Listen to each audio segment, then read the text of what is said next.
So why don't you, while I'm introducing myself, why don't you just pop into the chat where you are from so people can start to realize who they're on a session with. Arlene has already been putting some things in there for you about the fact that this is a medically unsupervised program and you agree to be responsible for your own self as you progress through this class. I'll certainly give you hints, but do take care. And then also, if you do not want anyone to see your picture after today, you need to keep your camera off. That's very important if you do not want people to see your picture, because there will be replays of this passed around and used. Oh, we got great variety. Italy, good. I hope this time of day would help those of you in Europe area, kind of the European area, and yeah, more Europe and all over the States. Yeah, it's good. We got out to the West Coast, which I know we get a lot of complaints about. South Africa, fabulous. France, good, great. Glad to see Canada, of course, always glad to have our really near neighbors. Good. Great. Well, I'm Cynthia Allen. And oh, hey, Kathleen. Kathleen's been in so many classes with me since my very beginning, so I love seeing her as well. I'm Cynthia Allen. I think quite a few of you probably feel that you know me at this point. And let me just get my screen set up here a little bit better so I can see you all a little better. Yeah, good. So, but there may be some of you that really and truly are new to me. So I'm going to talk to you as if that's the case. And there may be some of you that are really and truly new to Feldenkrais. And if you're new to Feldenkrais, that is, you maybe only done one or two or never done any of it. Could you put new in the chat so I have an idea who we have here that, and how many we have here that this would be a really new experience for you. So that would be really helpful. Okay, thank you. Good, Karen, Donna, new, good. Looked like there was, it's a couple of you coming from one location. Julianne, new, great. Thank you for telling me that. Good, okay. Anne Marie's new, Pamela's new. Good, fantastic. So we love to have this great mix, and we can serve this great mix. So I'll be ready to take you through. And Kate's done some study of Feldenkrais in Italy and in the States, so she's got some experience. And I think some of you have got quite a lot of experience here. I see many of your faces showing up. So we're going to have this nice big range. So I am Cynthia Allen, and I have been a Feldenkrais practitioner for 20-some years now. And I was in healthcare management, program development, ambulatory care center, wellness programming for the I guess 20-some years before that. It's hard to add all that up in my lifetime now. I don't cheat so much about pictures, but I cheat about how long I say I've been doing things. So I noticed the other day that I have about half of my stuff says, you know, I've been in it for 25 years. And it's like, that doesn't work at my age. So I have been in it a long time now. Been in the game a long time now, yeah. So I want to start with a little bit about my own story and what would it take me from a traditional healthcare model to into the Feldenkrais method, and then to even go beyond that. So it all starts really for me as a child having a lot of challenges, medically a lot of challenges, emotionally a lot of challenges, an inability to really do the things that I wanted to do. I had severe chronic pain from a very early age. And I was never really able to run properly. And of course at that time, I mean, maybe parents today would have something to offer children if they were to go out and really look around. But in the country, in Missouri, on a farm, 50 to 60 years ago, that wasn't happening. So certainly I got taken to doctors, and I guess they did their best. Mostly I got a lot of procedures that were pretty traumatic and that didn't really fit what was going on with me.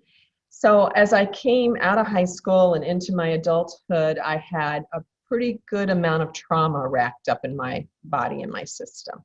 I found the world to be a very unfriendly place. And I just had no trust whatsoever in myself or in anyone around me. And that's really true. I just trusted no one.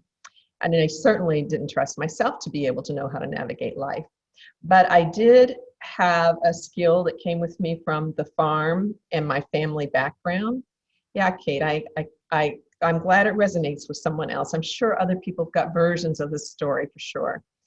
And something that my family seemed to have taught me, and maybe this was just a natural part of my personality, but I think based on listening to my siblings talk recently about our tendencies, it is not. It's something that came with my family or came somehow through my genetics. And that is, we learned how to make things look good. And you wouldn't know that by being with me here today, would you? Like, I got everything set up, right? I make things look good. And so I knew how to make things look good on the outside, but I could be falling apart on the inside.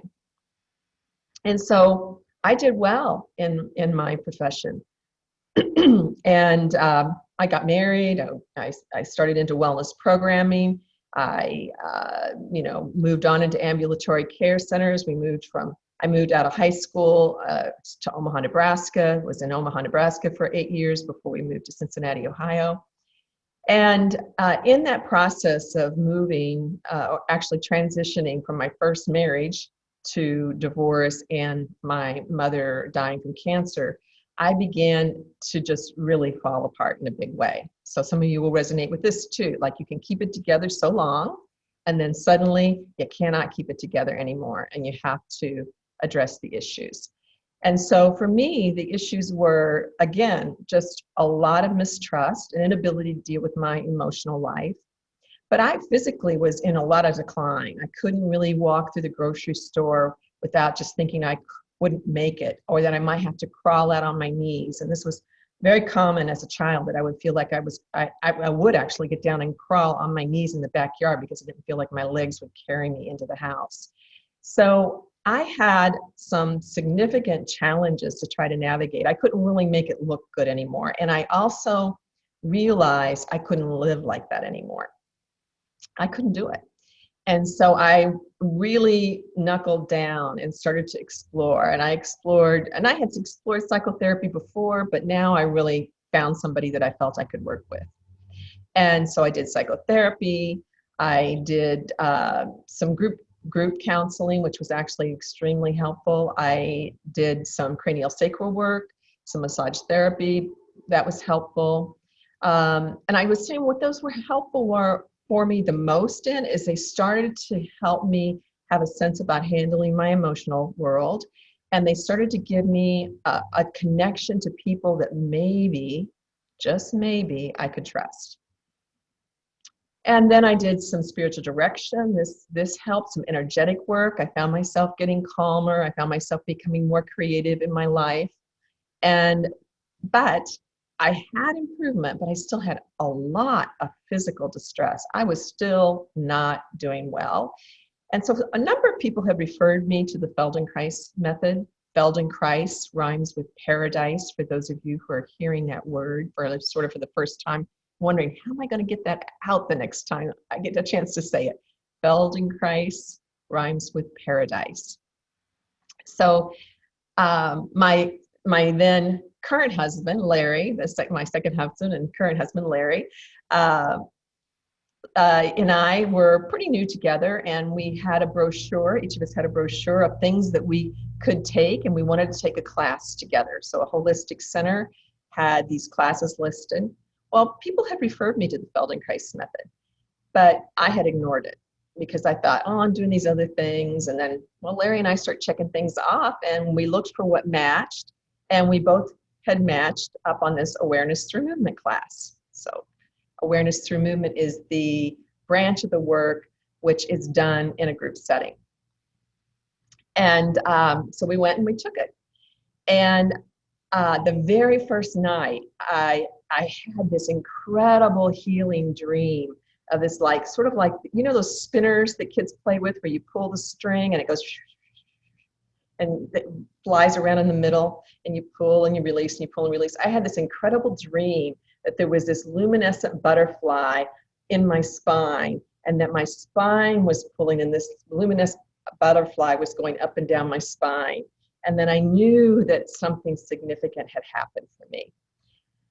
Now, I actually didn't enjoy the class, which was also interesting, right? I didn't actually enjoy those initial classes. Those initial classes were really challenging for me because I'm a doer. I am still basically from the farm, let's do it, let's get it done. That's why I get emails from you all saying, like, I don't know how you do all these things, right? It's because I'm a doer, and I'm trying to still solve that problem in my life, because it does become a problem when you're too much of a doer. So to sit down in these classes initially was, oh my gosh, they were so slow. They were torturously slow. And the movements seemed stupid to me. Now, I've learned a lot about myself over the years, and when I don't really understand something, I often will label it in a way that's really negative, like stupid. That's a word that comes from my childhood, and we were very judgmental. We had, our world was very narrow, and we were very judgmental if things didn't make noise to us. It didn't make sense to us. Is my microphone making noise? Is that you having trouble hearing me? No? Okay, so there's some of you, a couple people maybe, but it's good. Okay, great. So I'll go on. So I continued to take those classes off and on for a year. I would go to some of them. I didn't come to some of them. I continued to have these incredible experiences. And then towards the end of the year, I was asked if I wanted to sign up to become a practitioner, or at least to take the 4-year training. And I said, oh no, there's like all kinds of reasons I can't do that. And I listed off all my objections. And the person that was organizing it said, well, I don't think this objection will stand up. I don't think this objection stands up. I don't think this objection stands up. I can help you with this one. Here's the brochure. You think about it. And I got into the car in the passenger seat. Larry, my husband, got into the driver's seat, and I started crying. And Larry said, what's wrong? What's wrong? And I said, I'm coming home. And I'll tell you, that is still powerful to me to tell that story. I have told it a lot. I still get teary because the immense feeling of knowing I had chosen to do something that was going to be healing to me was incredible. And I did not think I would become a practitioner. I thought I would take it just for my own health. About a year in, I really committed. And then, of course, I've stayed committed since then. So what I want for you, of course, today is to be able to experience a sense of perhaps a hint of this luminous butterfly, maybe up and down your spine, or whatever would work for you, or a feeling like maybe this could bring you home, or it could open up some way of freedom for you that has not been present. Because most of us sign up for this because of some kind of limitation, right? We want something to change in our lives. We're not real motivated to just sign up for the pure experience of things. Most people need to have something. Hey, not right. Something's not right. Hey, something's not right. Pay attention, pay attention. Most of us need that going on, a little woodpecker pounding on our window that finally we just can't tolerate anymore. And we just say, look, I've got to do something about this. So I'm going to share some powerful stories with you from some others in a little bit, but I'm going to start us out now, get us set up now with a movement lesson. I'm just going to give you the schedule today. Already did the introduction, already told you a little bit about my story. We're going to do a movement lesson together. This first lesson will be done in sitting in a couple different ways that I can tell you that we'll be sitting. And then we will have a short presentation from me, more of a PowerPoint lecture type thing. And then we will have another movement lesson. And then we will have question and answers at the end. So we're going to save the question and answers towards the end, and I'll stay as long as I possibly can to answer as many of them as I can. And for those, I think 2 people said the microphone is still not right. I'm going to suggest that you sign out and sign back in, because the majority of people are indicating the mic is okay. So sometimes you just need to sign out and sign back in. The other thing, you may have a low bandwidth, is you may need to turn your camera off, and that will boost up some bandwidth for you, okay? So those are my suggestions for that struggle. Also, Arlene Klein is over in the chat area, and if you're having other problems or questions, she'll start checking in and be available for you for that as well. Okay, so here's what we can do for a setup. I'm going to start changing my arrangement here and get my desk lowered down so you can see the situation. So you're going to want to either sit on the floor in a cross-legged position. Usually your pelvis is going to be propped up on something. Or if you need to sit in a chair, totally fine. Okay, totally fine if you need to sit in a chair. It would be great if you're sitting in a chair if you could put your feet up on a stack of pillows or towels or something that would raise your knees a little bit. Something that would raise your knees a little bit into the air. Because it's unusual, but we want to actually have the pelvis quite stable within it's really stable within that cross-legged position, right? And I'm just going to get the setup first, and then we're going to actually stand up and do some walking around for a pre-test. So if you're in a chair, I would suggest that you don't sit quite at the front of the chair, and if you can put your feet up on something, you'll put them up and slightly cross them over. Now this might not be for everybody. You might have had some hip surgery, some hip issues, and you would just put your feet propped up a little bit. And even if all you have is a pillow or something small, it will make a difference. If you don't have any of this, don't worry. You'll still be able to get benefit with your feet on the ground. But unlike the lessons where we normally would sit way at the front of the chair in Feldenkrais, if you're in a chair, I would sit about halfway back. So this will help to stabilize your pelvis a little bit. Okay. Now, it's important in the Feldenkrais work that we have an idea of where we're at to begin with. So in that sitting position, could you just look up and down just a hair and see how that is for you right now?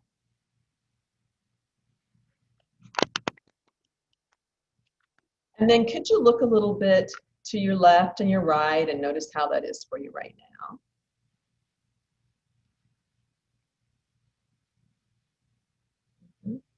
Good. And then could you come up to standing and feel yourself in standing? If anybody was forcing themselves to sit cross-legged on the floor, please do not do that. I want you to be in a really good setup, one that works for you. And in standing, just feel something about how your weight sits on your pelvis and how your pelvis, what's your perception of how your pelvis sits on your hip joints? How your pelvis sits on the thigh bones, the femurs. It's an interesting question to be asked, but you might be able to compare this at the end.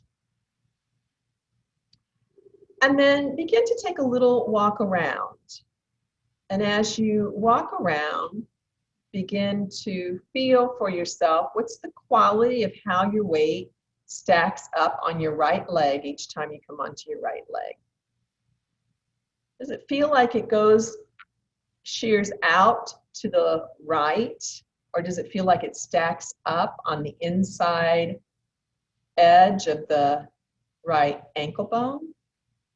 So there's two different things to compare. One would be, does it feel like the weight shears out to the right, particularly in the right hip joint, or does it feel like the weight stacks up over the inside ankle bone?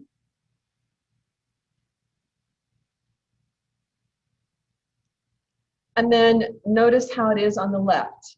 So every time you take a step when your weight is on the left leg, notice the same kinds of things. How does your weight stack up on the left leg? Is there a different quality of how you enjoy it or don't enjoy it? And then also notice, does it tend to come up on the outside edge of the hip joint? Does it shear out to the left? Or does it allow you to bring your weight up over top of the left ankle bone, inside ankle bone?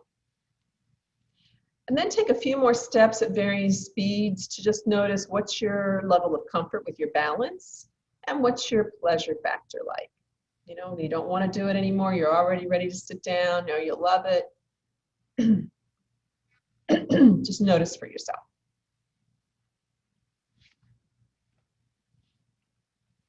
Good. Let that go. That's going to be our beginning reference. And please come back to sitting in the position, either on the chair or on the floor in a cross-legged position. Again, if you're in the chair, you'll be about halfway back and you won't be right at the edge, and you might have your feet propped up. And if you're in the chair and you have your feet propped up on something or not, you could consider crossing your ankles. You don't have to cross your ankles, but it might add another element for you. Okay.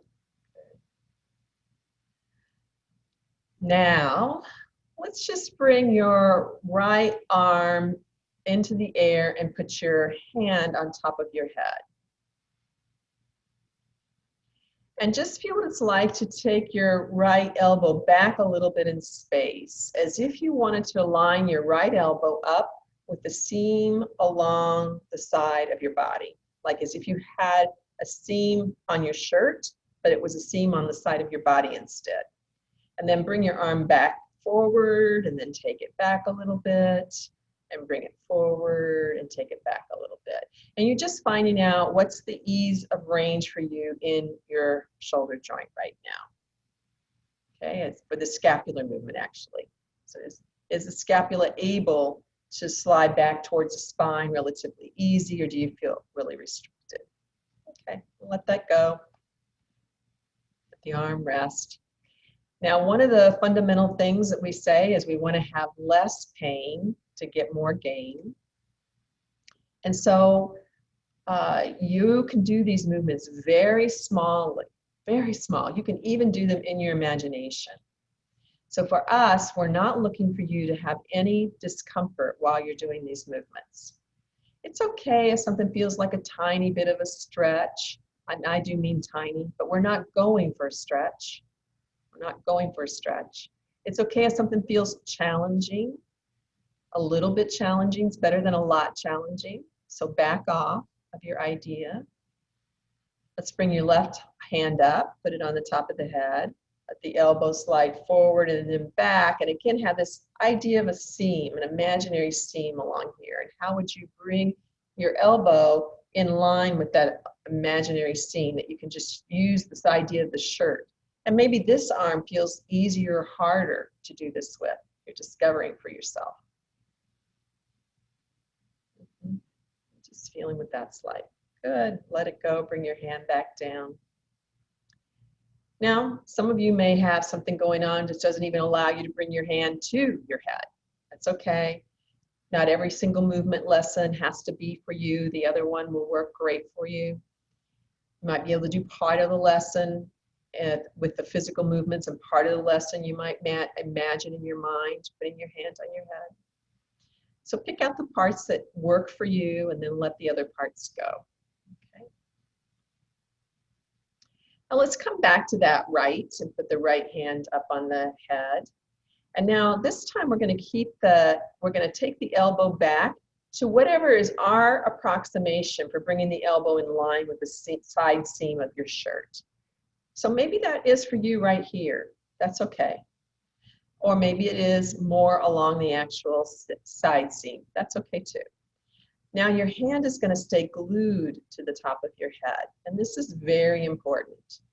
And so in this position of keeping your hand glued to the top of the head, you want to begin to take the elbow, the right elbow, a little bit down towards the floor.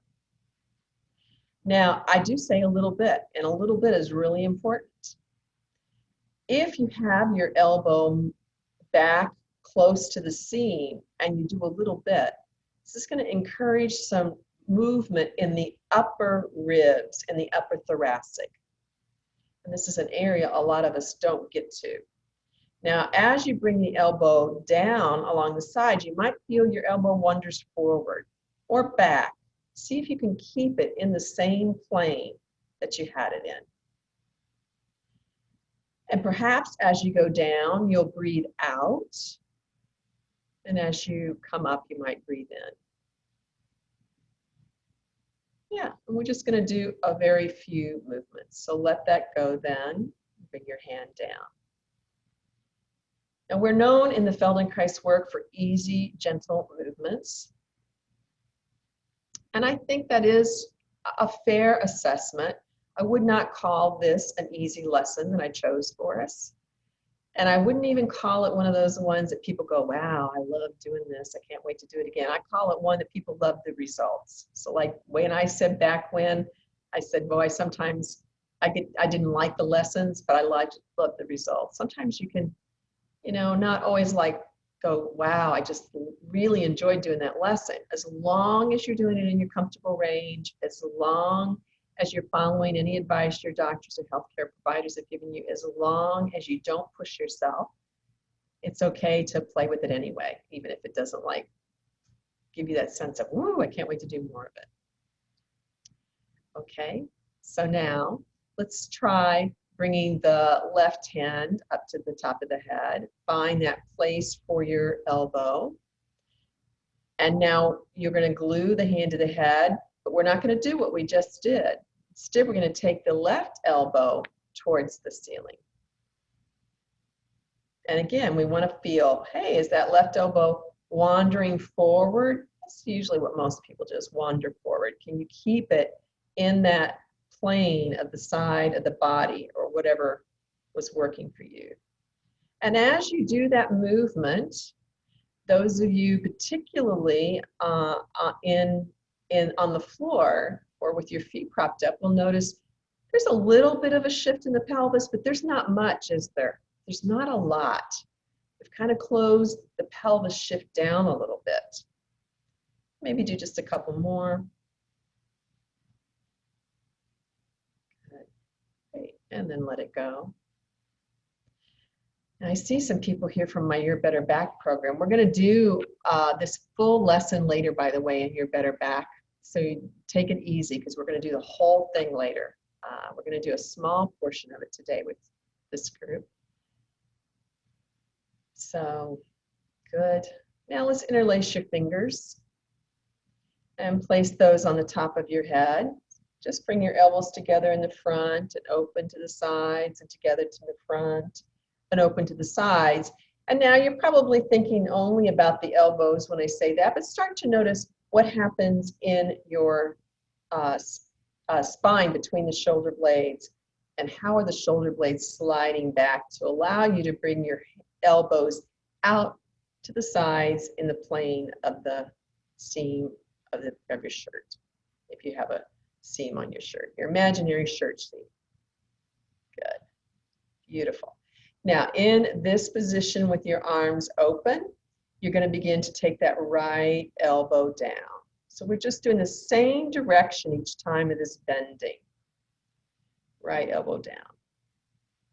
Small, simple. And now you're going to go down kind of slow and feel those sitting bones. Feel those two ischial tuberosities on the chair. And see if you can push through one of them to sort of bring yourself back up a little quickly. And then you go down and then you push through one of them somehow. You're not sure how you're doing it, but maybe you can. And you come back up kind of quickly. And then you go down and you push. And you come back up kind of quickly. Nice. Good, good. Let it go. Good. So those of you, well, as long as you're okay for getting up and down, let's all get up and just walk around for a moment and check out what's happened. So stand first. If you need to stay on the floor, lie back on the floor and just take a nice little lie down. So stand quietly first. Only done one side. And notice, how does the weight feel on your feet? How does your pelvis, the weight of your body, your pelvis sitting on your hip joints at this moment? And then take a little walk around and feel what's happening in your walking and your stability.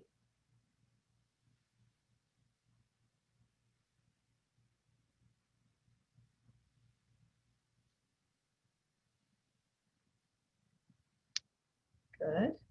And then when you're ready, come on back and sit back down again. Yes, so I did get some interesting emails before this webinar about people wanting to know if they could do the Feldenkrais work when they were just a few days after a hip replacement or they'd had recent fractures. And the answer is really probably no. You do need to think about the fact that bodies need time to heal. And there are versions of Feldenkrais, which we, particularly in the hands-on work, which is so incredibly gentle that you might be able to have a really fabulous one-on-one session with someone in those stages. And there are lessons we could teach that are mostly around breathing and imagination and tiny micro movements that would be okay for people in an injured state. But it's quite likely that if you're in a very acute new injured state, you need to be very careful. And so some of these movements could not be for you. So please do not push the edges of that at all. Please do not push the edges of that at all. Okay, so let's bring your left hand up to the top of your head. Find that place of the elbow with the side seam. And it's a little bit obscure, but maybe you can play around a little bit with bringing the elbow forward and then a little bit back, and you might go, hey, I think that's the place. I'm not positive, but I think if I could have a side mirror here somewhere, it would look like that would be the place, right? And that's good enough. And it also needs to be a place that you can maintain with some comfort. And then leaving your hand glued to the top of your head, you're gonna side bend. Okay, so you're not pulling on the neck. This is not a neck exercise. Can you feel that the neck could stay out of this movement more or less? That it's mostly in the sternum. It's mostly in the upper ribs, especially if you don't think very large. And then as you go down to that side, notice, are you wandering forward? Are you wandering backward?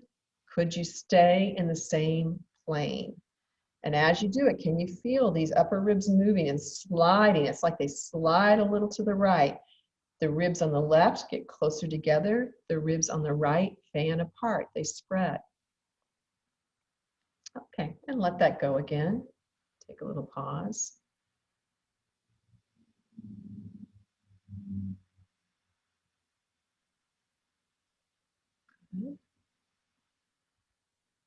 Well, let's bring the right hand to the head. Keep that arm out there along the side if that's working for you. If it's not, maybe you do a little bit less and you do more in your imagination. And now we're going to lift that right elbow in the air towards the ceiling, which will allow the length along the right side. Really feel how the right side lengthens and the left side shortens. It's a different point of view on the same kind of movement.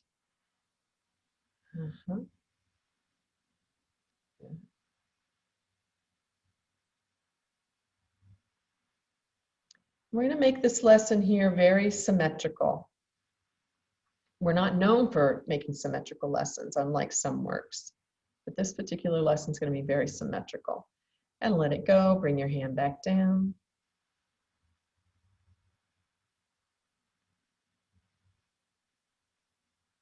Just feel your breath. A breath in, a breath out. Nothing special about it except it's this breath. And that makes it special, the breath in this moment. But you don't have to make it a full, deep breath. You don't have to breathe any particular way. Just notice for yourself, how do you want to breathe right now?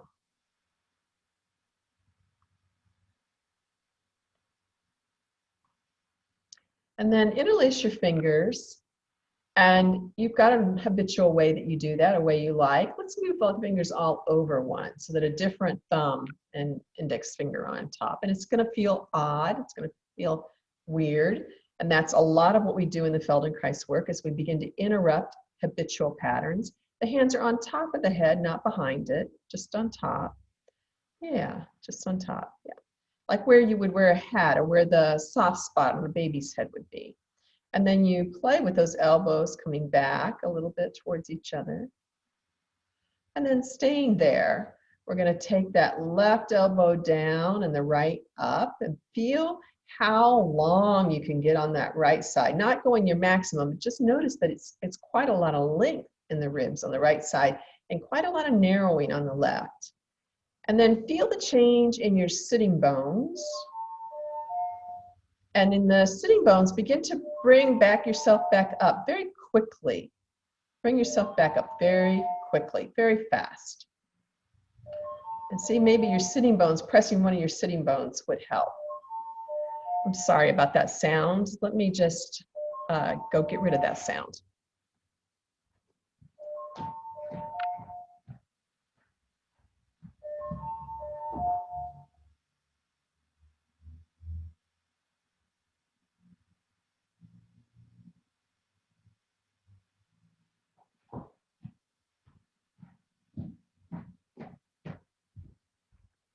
Okay, did you take a little break already? I would have. Oh, so that she laughed. She's not watching. I'll take a little break now. Good. Okay.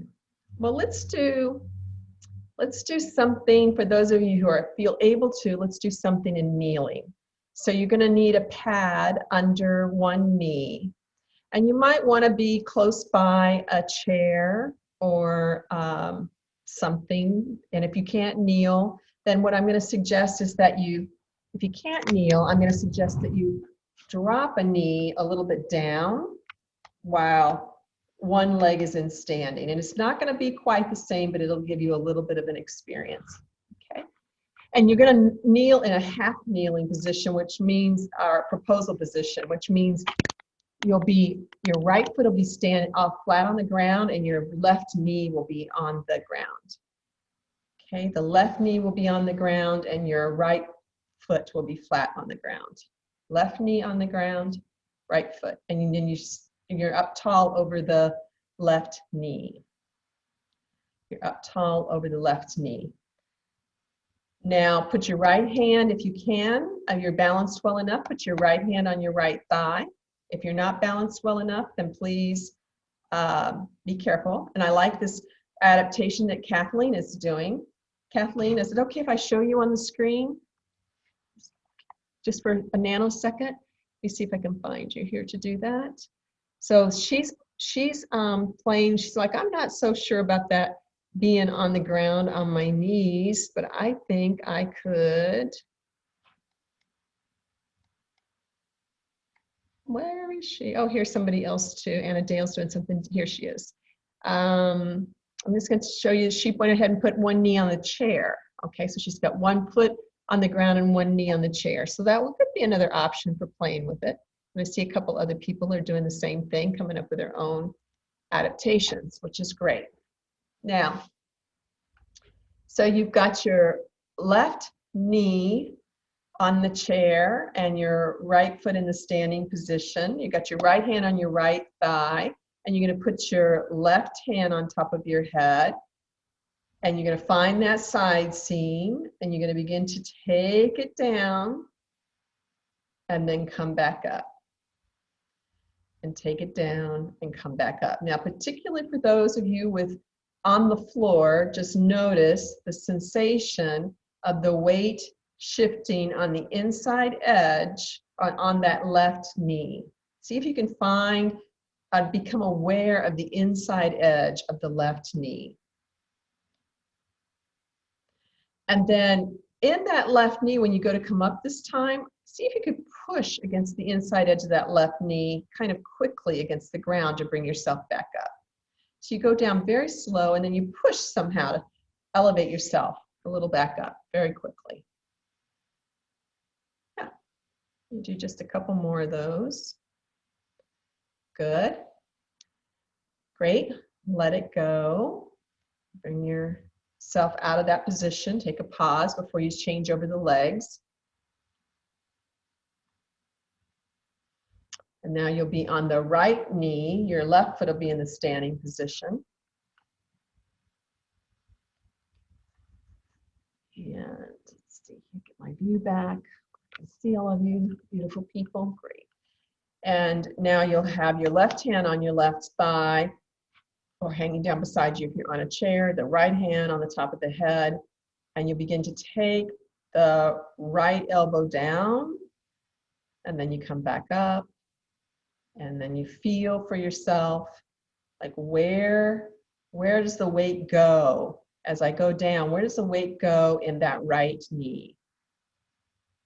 Can you become aware of the inside edge of the right knee? And then to come back up, can you push yourself through the inside edge of that right knee? Kind of bring yourself back up quickly, even though you go down slowly.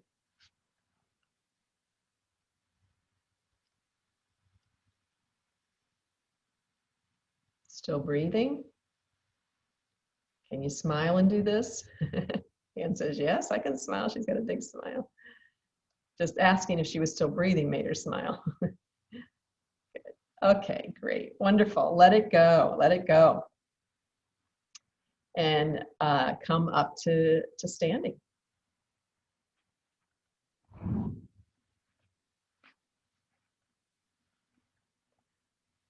So we did a small amount of a lesson. Our lessons are often 45 minutes to an hour long. We did a small amount of this lesson, but I think it's enough of a difference for many of you to feel something has changed in your gait.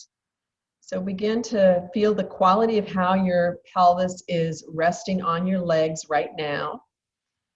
And then go ahead and start to take a walk. Now, maybe you had a leg before that you were like, oh, I don't know, it just doesn't feel good in the hip or the knee, or something does not feel right every time I come onto that leg. Just notice if something's different about that now. Is it a little easier to find the weight stacking up over the inside ankle bone on that side? And if you didn't have a leg that was problematic for you, then you just choose one leg to pay attention to for a few steps, and then you choose another one for a few steps.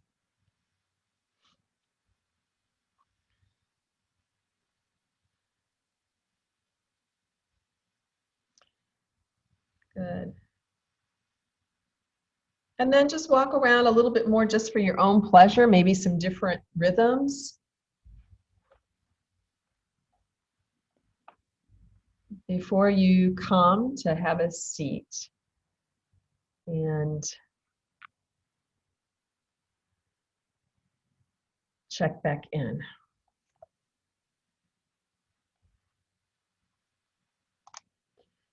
So as you come to have a seat and you sit at maybe the front edge of your chair, just notice now, what's it like when you take your head to look a little bit up and down? We're going to check in with these things a couple different times.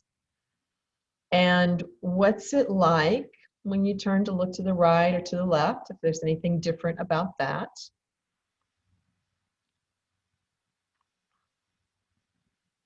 And maybe there's something different, maybe there's not. It doesn't matter. We'll just give ourselves some reference points between looking and turning and walking. And we'll check back in with it again after our last movement lesson together. So I'd like to give you a moment just to type in some things that you noticed about yourself doing that lesson or afterwards when you were walking around. So take a moment to think, reflect, because a huge part of our work is to become aware. So you can't change something that you can't notice, that you can't be aware of. So take some more time. That's great. Carlotta says, I feel more space in the chest with some exclamation points. That's good.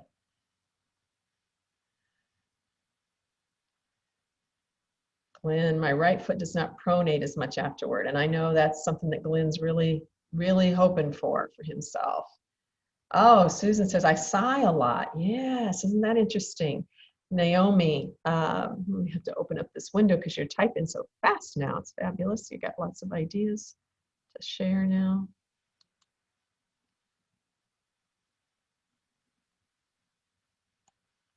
So,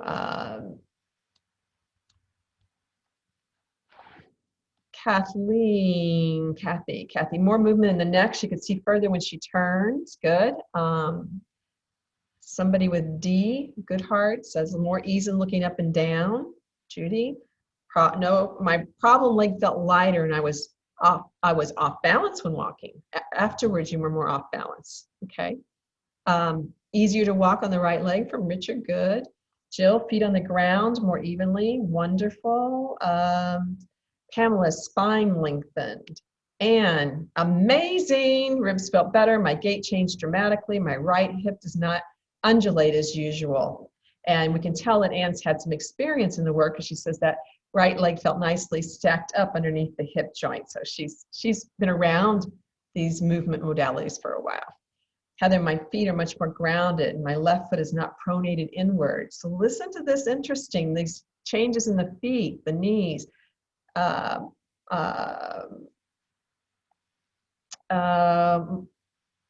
Let's see, it's oh, I know you're using your daughter's name. I'm so sorry. It totally confuses me to see your daughter's name. The body just what it's supposed to do. The mind is on break. Jill, very hard lesson for shoulders because of tightness. Yeah, but in walking felt more even. Dawn, liked the awareness of coming over the inside ankle bone. Yeah, I like that too. Satinder, feeling my sit bones more present in sitting. Sharon, I feel organized as a unit rather than having only parts doing all the work. Fran, upper body work felt good, especially for the rib cage. Kneeling work, even if elevated, was uncomfortable. Okay, yeah, I can understand that. Kathleen, when walking, more movement in the thoracic area, feet more planted on the ground. Yes, Leslie said it was very challenging to balance on that last part. Isn't that something? It is. It can be very challenging. And I have some ideas for that, but we don't have time to explore in that kind of depth today. And was there anybody that wants to type in I saw one person saying, one or two people saying it was challenging, but maybe, is there anybody that just didn't feel anything change? You feel free, if you're brave and want to just say, I didn't notice anything that changed. Just go ahead and put that in, because that's also an awareness. So it's at least checking in, and in that checking in with yourself, you're able to start to grow your ability to discern differences. Suzanne said, good stacking in legs from ankles to hip to knee, definitely better. Okay, great, good. Okay, so that is a bit about the quality of how we explore in the Feldenkrais method. We have lots and lots of lessons, and there's a reason why we have a lot of lessons. And I want to share that with you through a little bit of a lecture here with you. So let me find my ability to share my screen with you.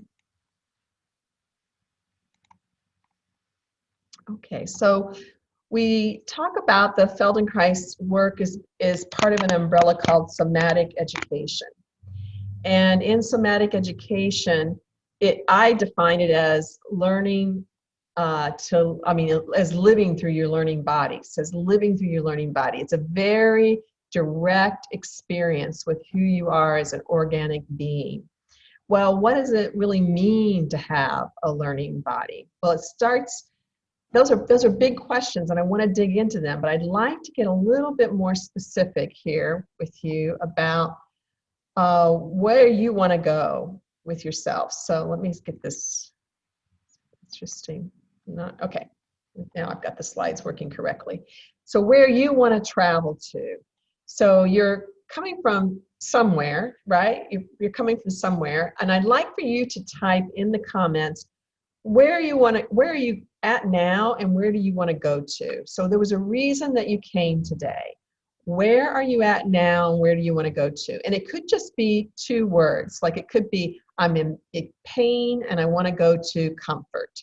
It could be something a little bit more specific.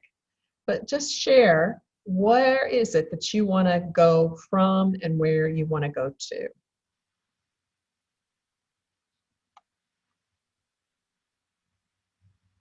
Frustration to freedom, discomfort to stability, chronic pain to dynamic ease, pain to grace, depletion to vitality, constricted to open, disconnected to connected.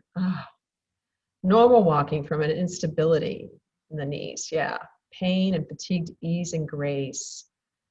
freedom, easy movement, happy movements. These are big, and it's really important for us to ask ourselves these questions about what is it we're hoping to get, where do we want to go. We need to have at least some hint of a vision about where we want to move, at least some hint of a vision. Pain in the knee to no pain. And there's many that I miss because they're coming up across the screen so fast. From rigidity to softness. Good, excellent. Got something in my way now to see it.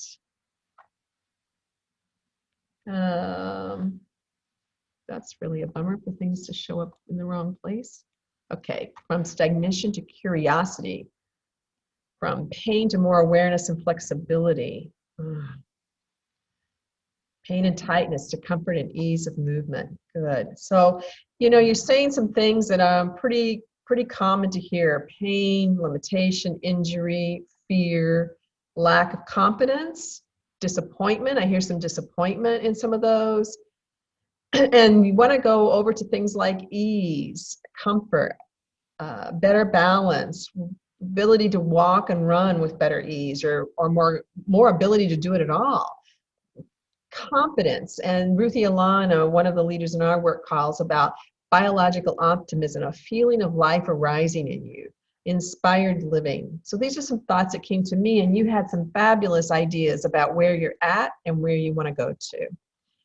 So let's just take a little closer look to that and ask ourselves, well, how will we do that?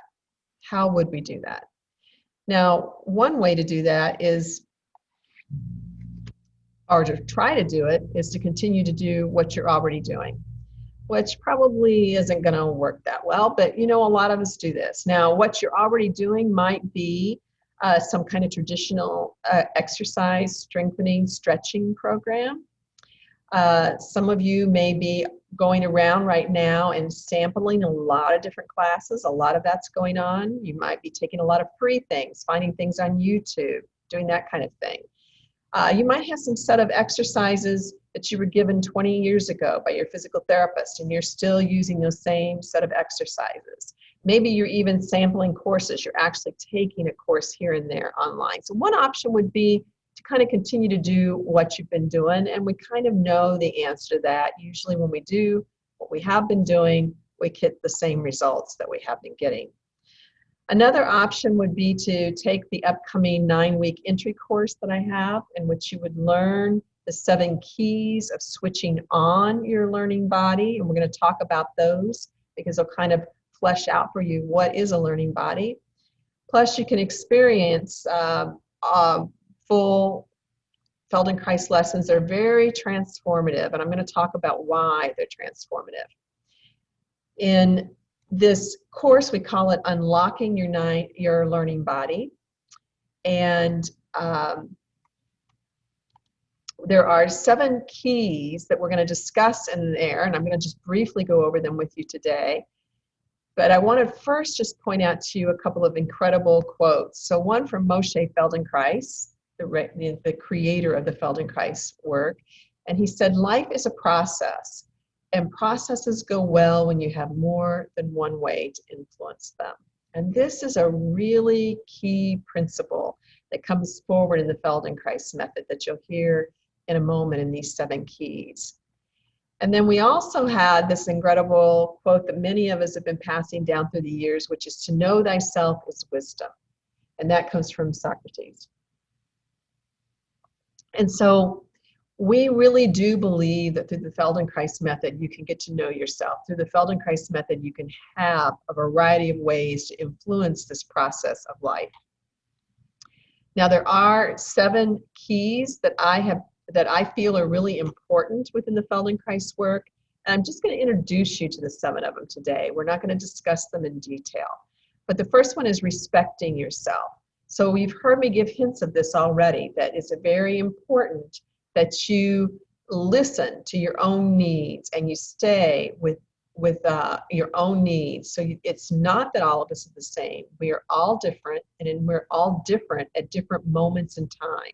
So we have different physical, emotional needs. that we slow down and we take time. Slowing down and taking time is a very essential quality within the Feldenkrais method so that you can learn to go faster. Go faster, as Feldenkrais said, to hurry without rushing, to go quickly without rushing. That's an interesting idea. The ability to sense differences, knowing what is this, what is that. And this is a key root of the Feldenkrais work that we do not see repeated in very many other places. But in somatic education, you will run into it a lot. Unique but meaningful stimulation. So Feldenkrais said in that quote, you need more than one way to influence a process. Well, you need unique, meaningful stimulations. These are going to awaken the neuroplasticity in you to wire differently, not to keep doing the exact same thing over and over again. The ability to explore sequencing and timing. So what comes first, second, third? Do you even know what's involved in a movement? And then what's the timing of it? You heard me encourage going over slow, coming back quickly, and then finding that power for how to come back quickly. These are all quite interesting, robust ways we can explore. And identifying unhelpful habits and beliefs. So maybe already in this lesson, you found yourself saying something to yourself like, oh, I'm not going to be able to do that. Oh, I've never been able to do that. Oh, I'm old. Oh, I never understand what teachers tell me. I'm always slow to understand. This is going to be just like one of those. So you may have those kinds of beliefs floating around in your head, and we want those to become a little more clear throughout these lessons and these explorations so that you can begin to niggle at them and not let them stay in you as a deeply entrenched and unmovable obstacle for yourself. And then the last one is creative engagement. Now, I mean creative engagement in lots of different ways. These are my 7 principles. Some of them you might hear other Feldenkrais practitioners talk about in different ways. But the creative engagement one is one that I feel really strongly about. That's not just about the Feldenkrais method, but also about how we're engaging in the rest of our lives. So in that class that I mentioned, Unlocking Your Learning Body, you would get, let me try to back up here. You would get 9 Feldenkrais Awareness Through Movement lessons. Those are live classes with me, and I'll talk about how they're held in a minute. You get the 7 Keys to Switching On Your Learning Body ebook. You get a lecture for a different key each week. We have small group discussions, so you won't just be with me in the large group, but you'll be discussing with each other and getting to know each other as well, which I think is really important right now. You'll get weekly reminders to attend, to stick with the process. You will get replays. The audios will be downloadable. There will be question and answer. I always try to stick around for a decent amount of question and answer. And then we'll also be discussing a path to success using somatic approaches, which this is rarely talked about. Like, what does it mean to be successful in using a somatic approach? This class is going to meet on Mondays at 6 p.m. Eastern Daylight Time or Fridays at 10 a.m. Eastern Daylight Time. And yes, replays will be available, and the fee for the class is $300. Now I have a third option for you. And the third option is to engage in a structured program with ongoing engagement, not defined to just one class series, and a path to success.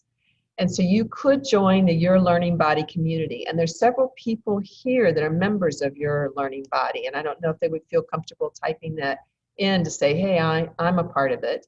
But you can join Your Learning Body community for $47 a month. So you're going to kind of do the math, $300 on the course or $47 per month. And this is what you get in Your Learning Body. You get the course. You can still attend live. And I do think that attending live is, is almost always better than doing recordings.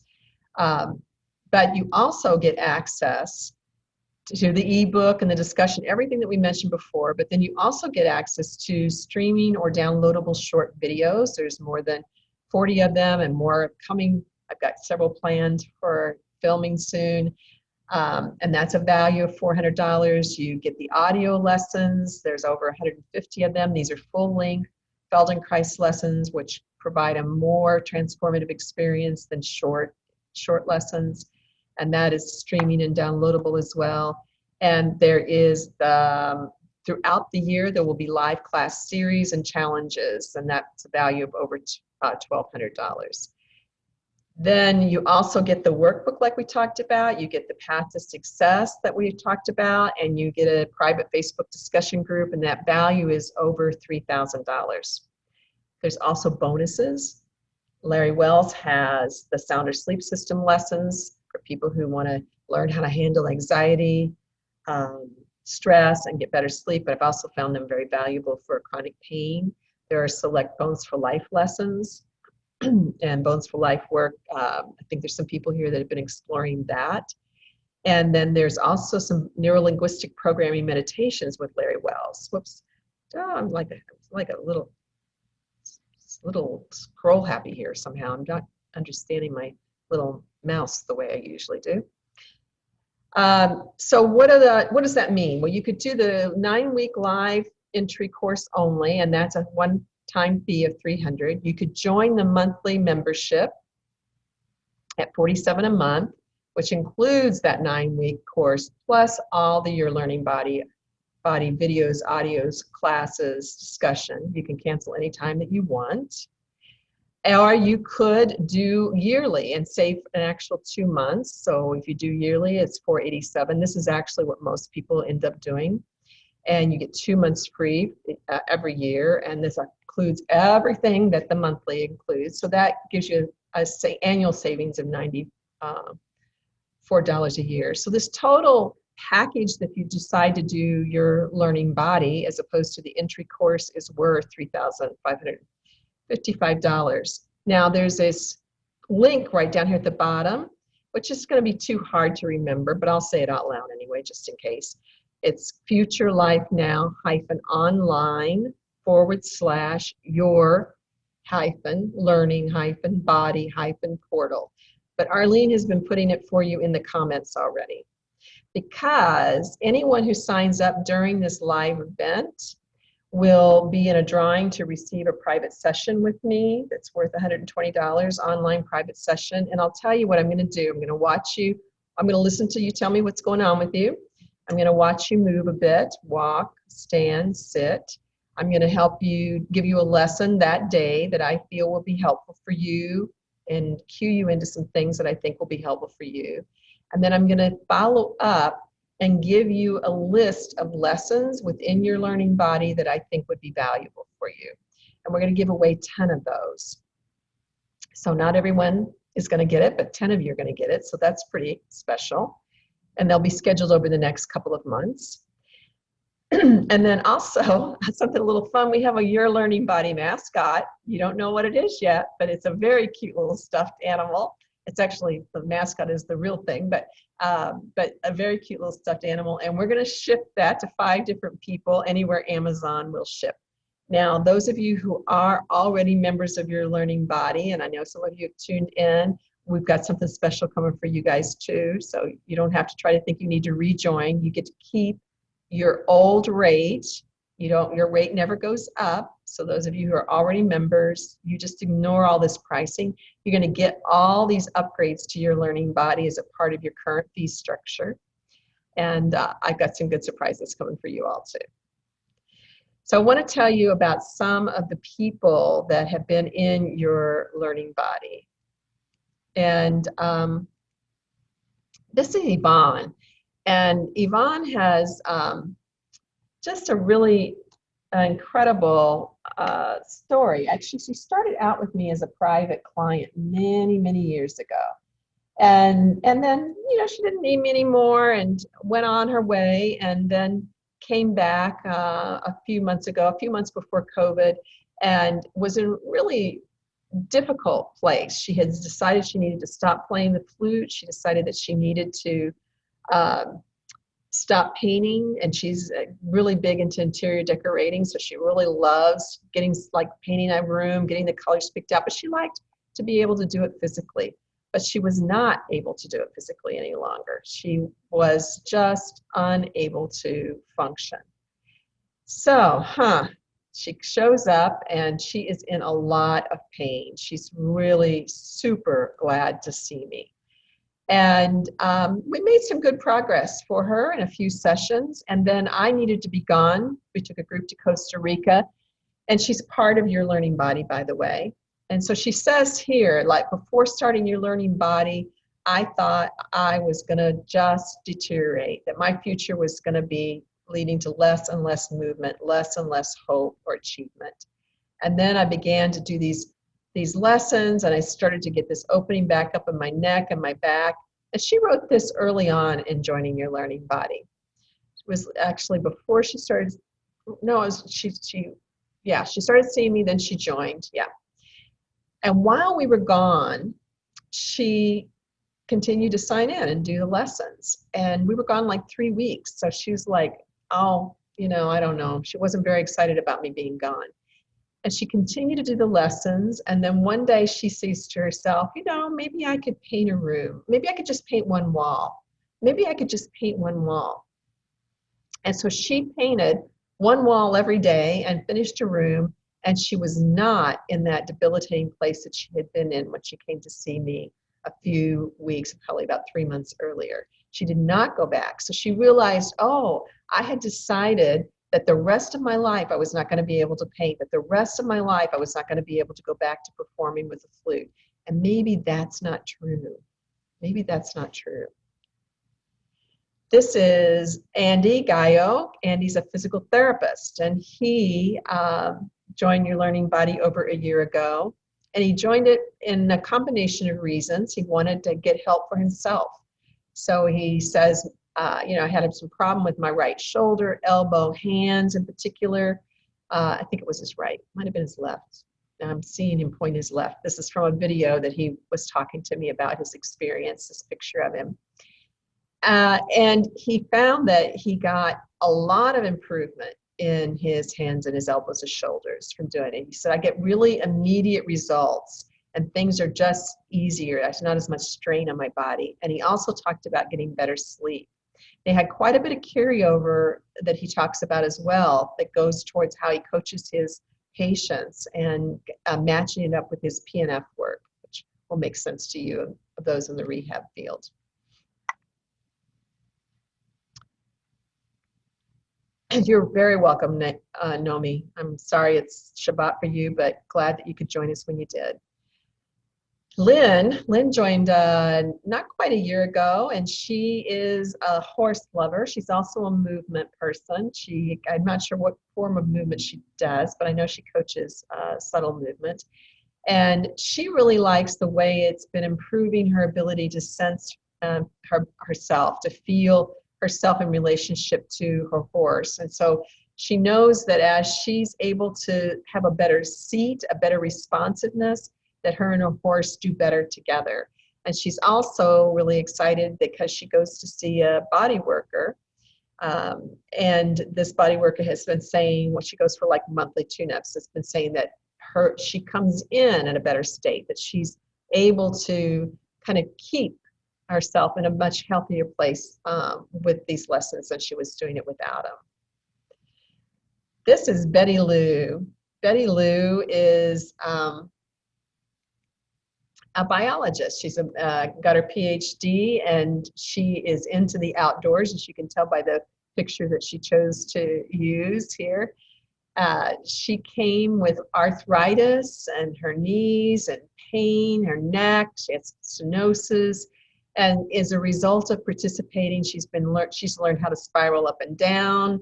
She's finding the ability to play more with her grandchildren, doing more traveling in the car, not so much in the airplane right now. Even found some things with her pelvic floor that she said she didn't really know she even had a problem, but it turns out that she could feel the tone allowing her to keep her body parts from falling out. So she's very happy with participating ongoingly in these kinds of lessons.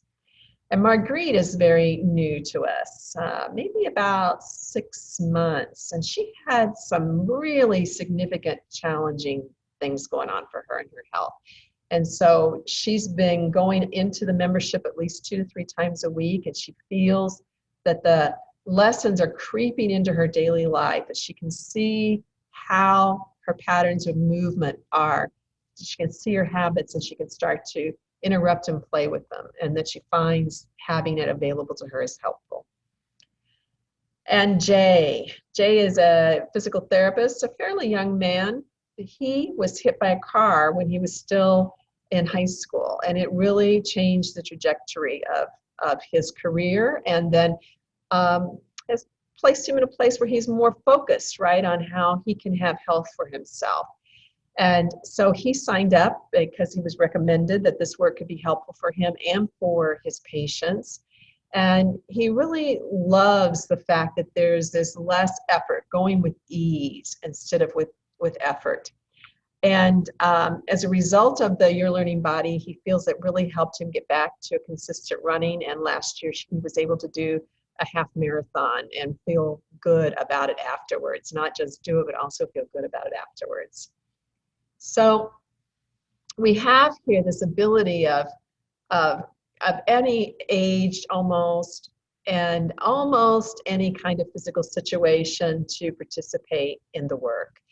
And I just remind you again that there will be 3 options for you to participate in. And that is, 1, you could take the live entry course, one-time fee, $300, or you could do Your Learning Body, get the entry course plus all of the things a membership involves for $47 a month. So we want to just open up for ourselves, right? Possibility. Open up for ourselves possibility. Yeah. That's what I'm hoping for you. That's what I hope continually for me. That's what I keep tapping into in the Feldenkrais work. It continues to make me so excited about it. Every time I think I'm going to go in a different direction, with something, like I think, oh no, the answer to my problem is going to be something else completely, I almost always find that a good chunk of the answer comes back to being within the Feldenkrais method, and that excites me in and of itself, that I have something that I can keep drawing on over and over and over again. So you'll have time to sign up for it while we're in this session. You could do it during the movement lesson, but I'd suggest that you wait until we get over into the question and answer period. And then you'll not be missing any of the work. Yes, Jill, you are a member. Yeah, Kathleen, you're a member. Thank you for that. I thought there might have been a couple more, but I knew those 2 for sure were here. I think Ann, you're a member, aren't you? I'm trying to remember. Nope, you're not. Okay, you're in Better Back, but you're not in that one. Okay, thank you. Okay, so let's do another movement lesson together. Now, this lesson is one that most people find to be very pleasurable. So I'm going to give you kind of the pleasure experience as well. And this one will be lying on your back, on your side, on the floor, or a firm bed will work. Actually, any kind of bed you got will work. I'd like you to start by standing again and feeling yourself in standing. So you got to go ahead and get yourself set up with where you want to be. And then go ahead and stand and just feel the quality again of standing. So you went from this first lesson that was maybe a little bit more challenging for some of you, that was not a traditional beginner Feldenkrais lesson that you would see taught. Very, very rare that you would see that lesson taught anywhere. And then, well, we're going to go to something that is much more taught very commonly. So you feel yourself in standing, and in standing, maybe look to the left and look to the right and notice how turning to look goes for you. Did you hold those those improvements over the last lesson, or looking up and down. It's a little different when you're standing than when sitting, but you can check it anyway. And then take a few steps around so you feel yourself and going about a bit.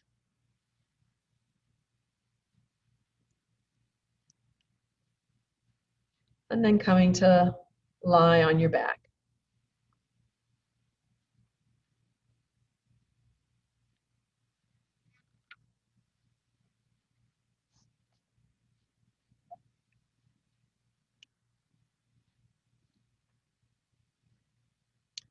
And on your back, you can have your legs long if you're comfortable with them like that, or you can have your feet flat on the ground with your knees bent towards the ceiling. Either way is fine.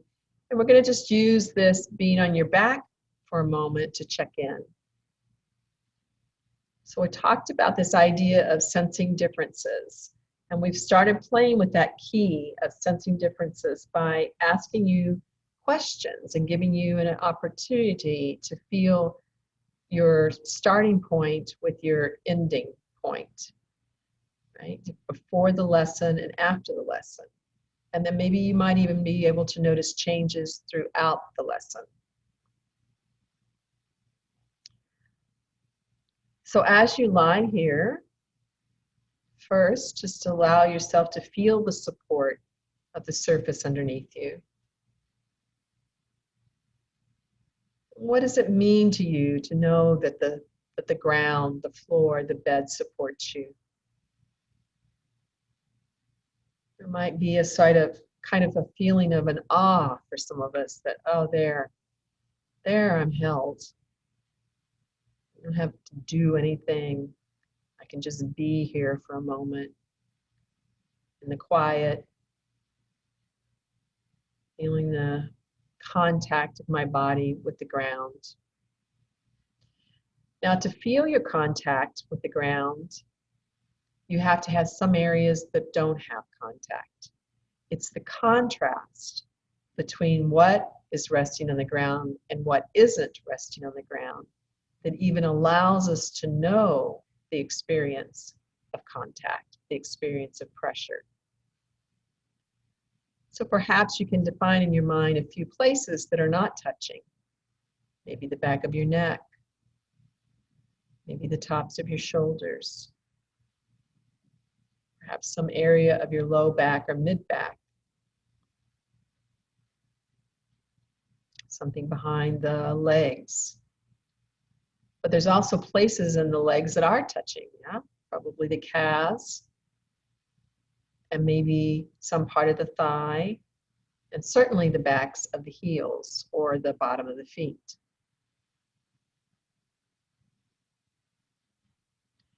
We can also compare differences from side to side to hone this capacity. So you could notice the difference in the way you sense the right shoulder blade as it lies on the ground compared to the left shoulder blade as it lies on the floor or the bed. Maybe one feels quite heavier, quite pressed back. One feels lighter. And then you might notice something about the way your pelvis is on the ground.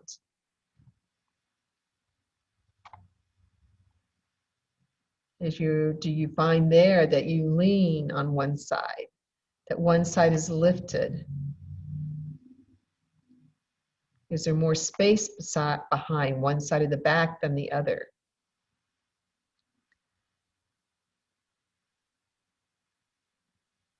Is there one heel that feels like it presses down into the floor, is heavier on the floor than the other?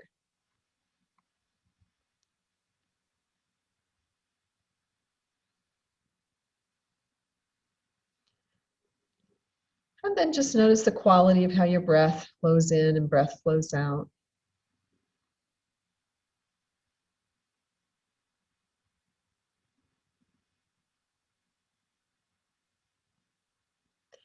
And then you're going to turn to lie on a side that you would be comfortable lying on for a while. And you'll need to place something underneath your head. Now, someone had written me earlier that she has a broken left wrist and her arm is in a cast, and I think both of these lessons are going to be a little bit challenging for you, but probably you're going to choose to lie with the arm in the cast on top, and you may want to do most of the movements of the arm in your imagination. Now, please bring your knees to be in front of your waist, as if you were going to create the shape of a chair with your legs, your spine, your thighs, and your lower legs. So your lower legs will be parallel to your spine.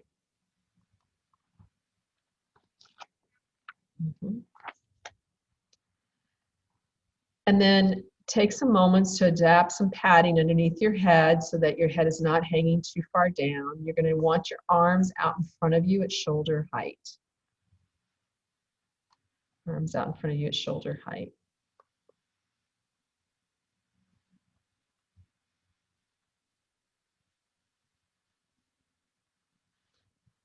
And just feel what it's like to lie here in this position.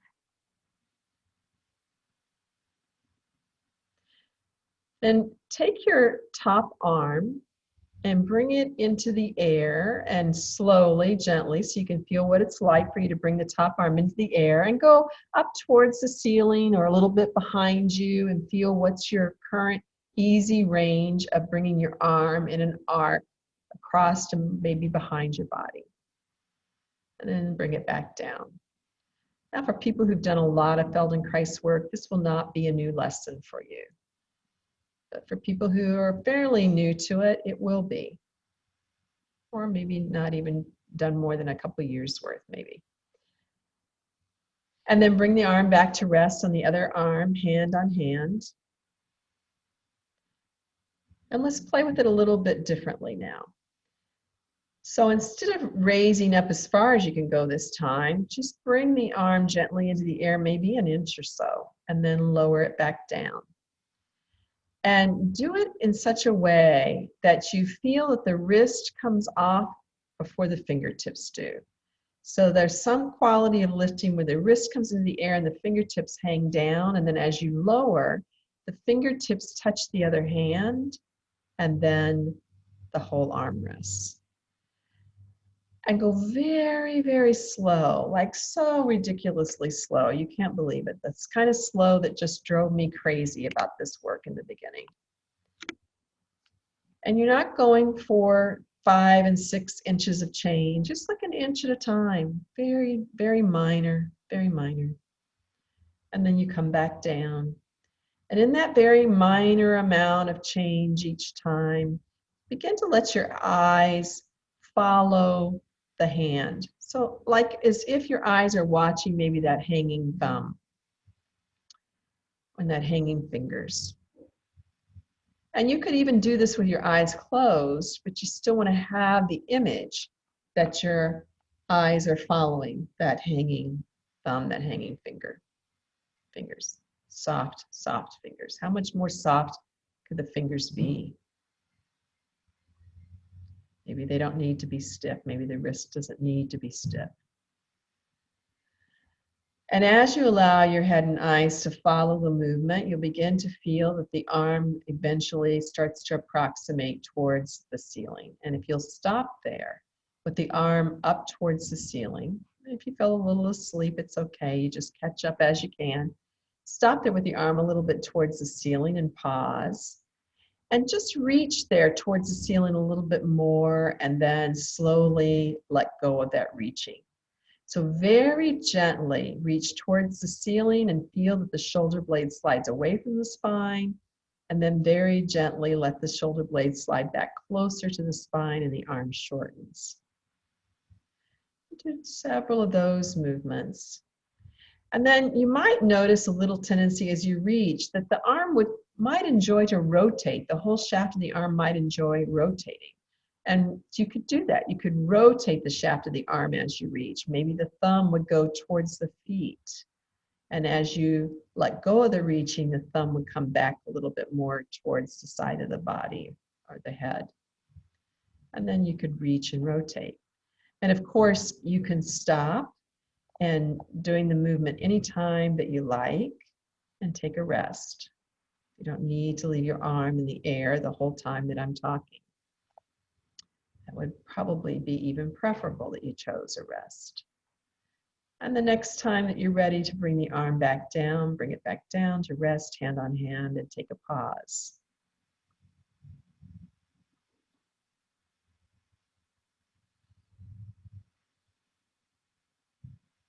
And so we're slowing down together now. And you just feel your breath arise and fall as you rest here on your side. And this time, go ahead and bring that arm into the air, heading towards the ceiling. Again, the hand is soft, your eyes are following it. Just notice if you're starting to feel that your chest is opening a little bit to follow the hand. Your head and eyes are turning to follow the hand a little bit. And let the hand go a little bit behind you as your chest opens towards the ceiling, as those upper ribs turn, the breastbone facing towards the ceiling, the head facing towards the ceiling. And pause there. And now take your arm a little bit back towards the floor as your head and eyes look towards the ceiling, the floor in front of you. Take the arm towards the floor in front of you, not behind you. Take the arm back towards the floor in front of you as your head and eyes look towards the ceiling. And then you take the hand back up towards the ceiling as your head and eyes look towards the floor. The hand does not need to come back to resting. Both the head and the arm are moving half the amount they can move, a very small amount, but they're moving in opposition to each other. We're starting to differentiate the movement. The eyes are moving, head and eyes are moving towards the ceiling when the arm is moving forward towards the floor. And then when the arm is moving towards the ceiling, the head and eyes move forward towards the floor. Good. Good. And then let it all come back together. Bring the arm back in front of you. Let your eyes return to looking forward and have an easy rest.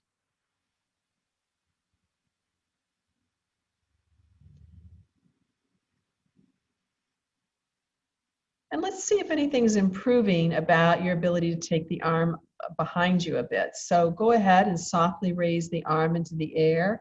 Feel your head and your eyes and your chest follow the movement. Let yourself roll on that head. Notice what happens in that upper thigh, that upper knee. And now, how far behind you does the arm go comfortably and easily while you look at it, while you look at it, while you look at it, while you look at it. That's it. Good.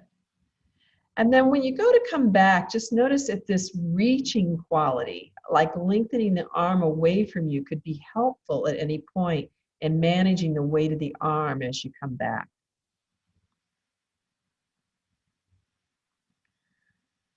And you're looking at the hand. That's it. Good. Let's just change, maybe rest the position of your arms. If you want to bend the elbows as you lie on your side, you could. And just lift your whole upper leg from the bottom leg. Just lift it into the air. Notice the weight of it and lower it back down. You don't need to hold it. You don't need to hold it. And we're not going to straighten it. You leave it bent. Maybe one more time, lift the upper leg into the air and lower it back down. Yeah, okay. Good. And now leave the leg resting on top of the other leg. Well, actually, let's leave the foot resting on top of the other foot. Lift just your knee, pivot on the foot, and then lower your knee back down. So simple movement. You rest the feet on top of each other, you lift the knee, you lower the knee back down. And as you lift the knee, begin to notice what happens in your pelvis and what happens in the weight on the bottom underneath side. So something happens on the top side of the pelvis, something happens on the weight of the underneath side. What is it? It helps you lift the leg. Good. Now rest your knee on top of knee. Leave your knee resting on top of the knee. And now lift your foot and pivot on the knee. and something different happens in the pelvis. Of course, you lift only as much as is comfortable for you. There's no need to lift more, to strain in any way.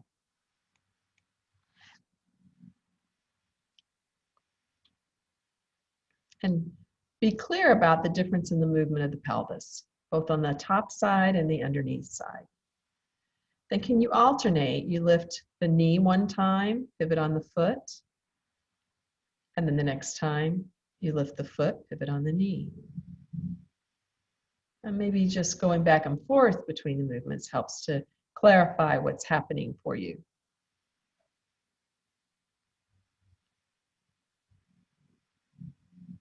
Good. And then pause on your side. Just let that effort go.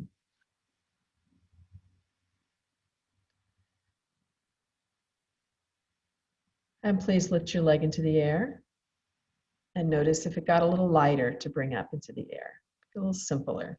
Yeah, it looks like quite a bit lighter. Good.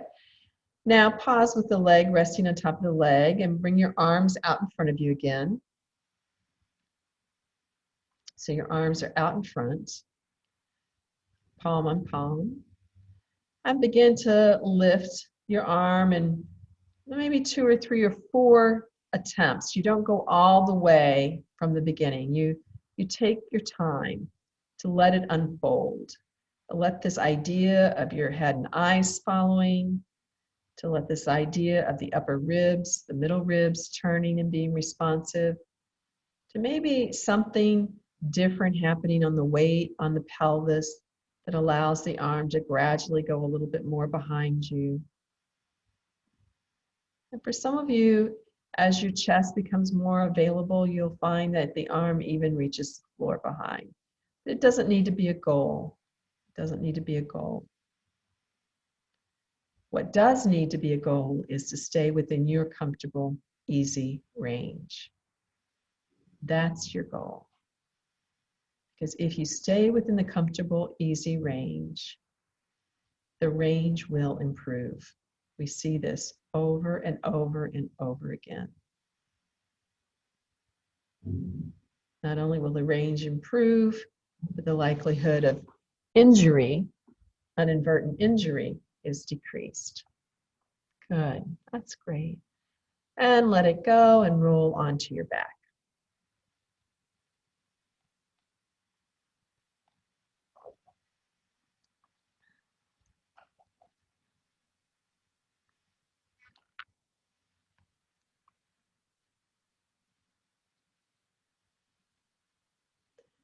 And as you come to your back, it might be that this doesn't feel like the same person lying here, that there's something changed in the way that you were supported.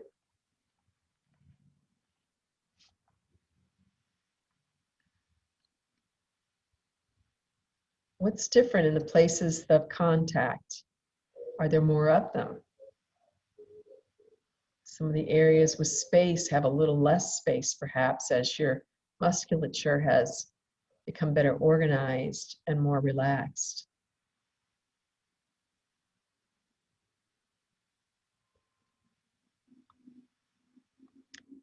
Just feel the quality of your breath. Is there something about it that makes it seem like a little more enjoyable?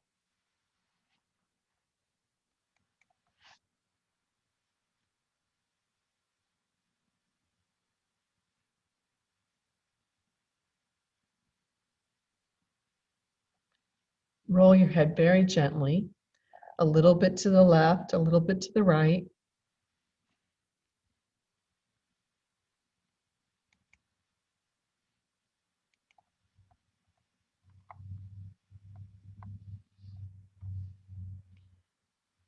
Not going to your maximum range, but noticing the quality of rolling one direction and the quality of rolling the other.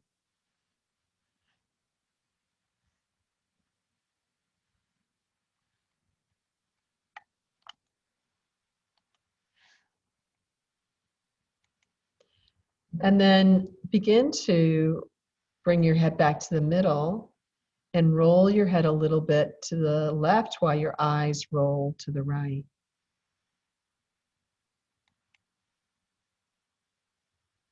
Roll your head a little bit to the left while your eyes roll to the right.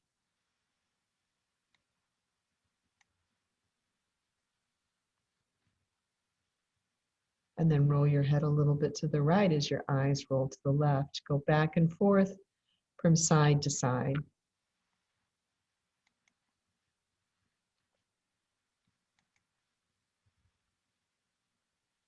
Mm-hmm.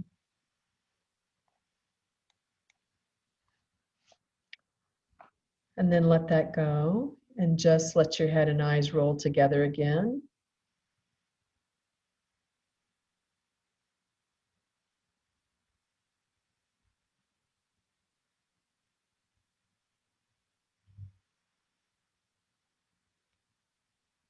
And pause. As you're ready, you can roll through your side up to sitting, up to standing.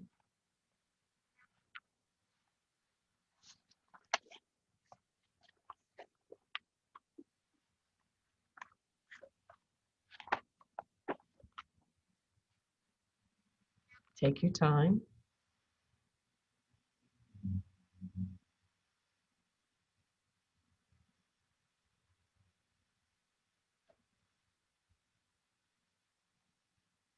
Slowly come all the way up.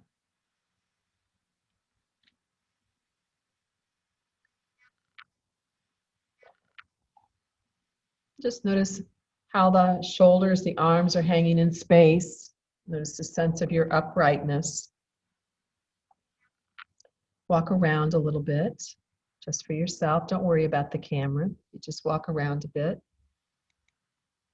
Enjoy yourself in walking.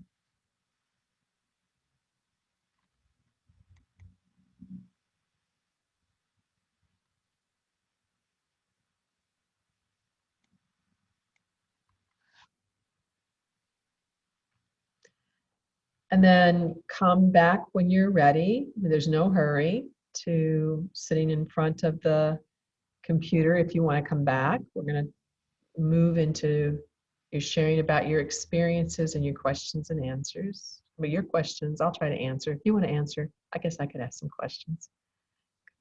We could do it either way. We all know a lot about something, don't we?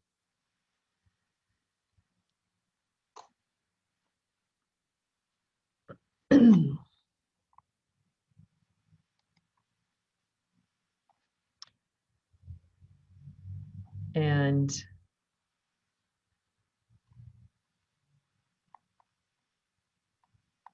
let's take a moment for you to just feel yourself sitting maybe at the front of the chair, wondering for yourself,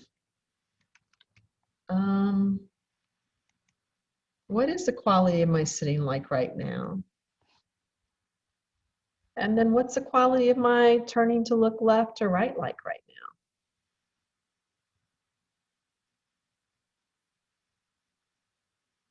Is that improved? Melissa says she's looser on the right side moving.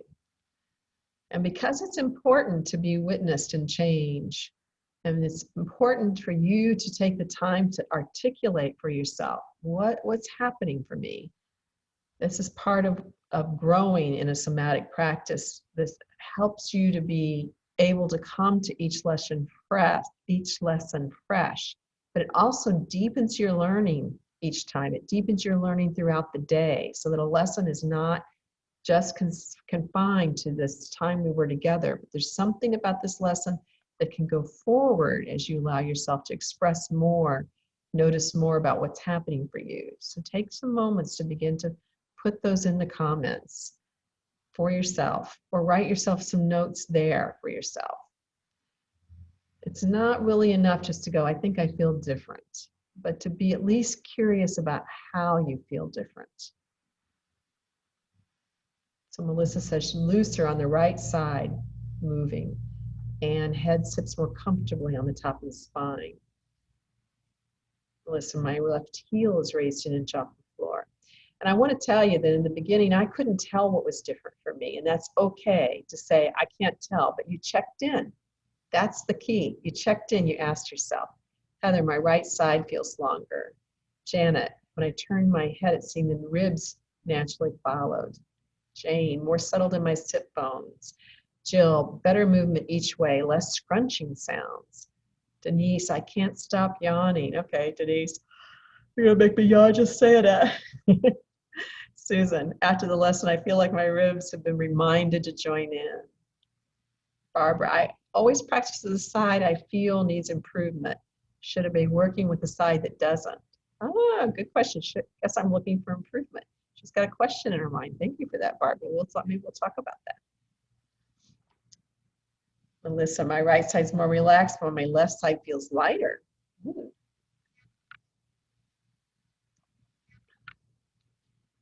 Okay, I am going to put in the comments for you, for those of you who would like to sign up or at least read about it. Oops, let's see if I can find it. Thought I was going to put it in the comments for you. Maybe Arlene's going to put it in the comments for you because I seem to be having some trouble. The link, let's see if I can find it real quick for you. So that if you could be entered in the drawing to get a private lesson.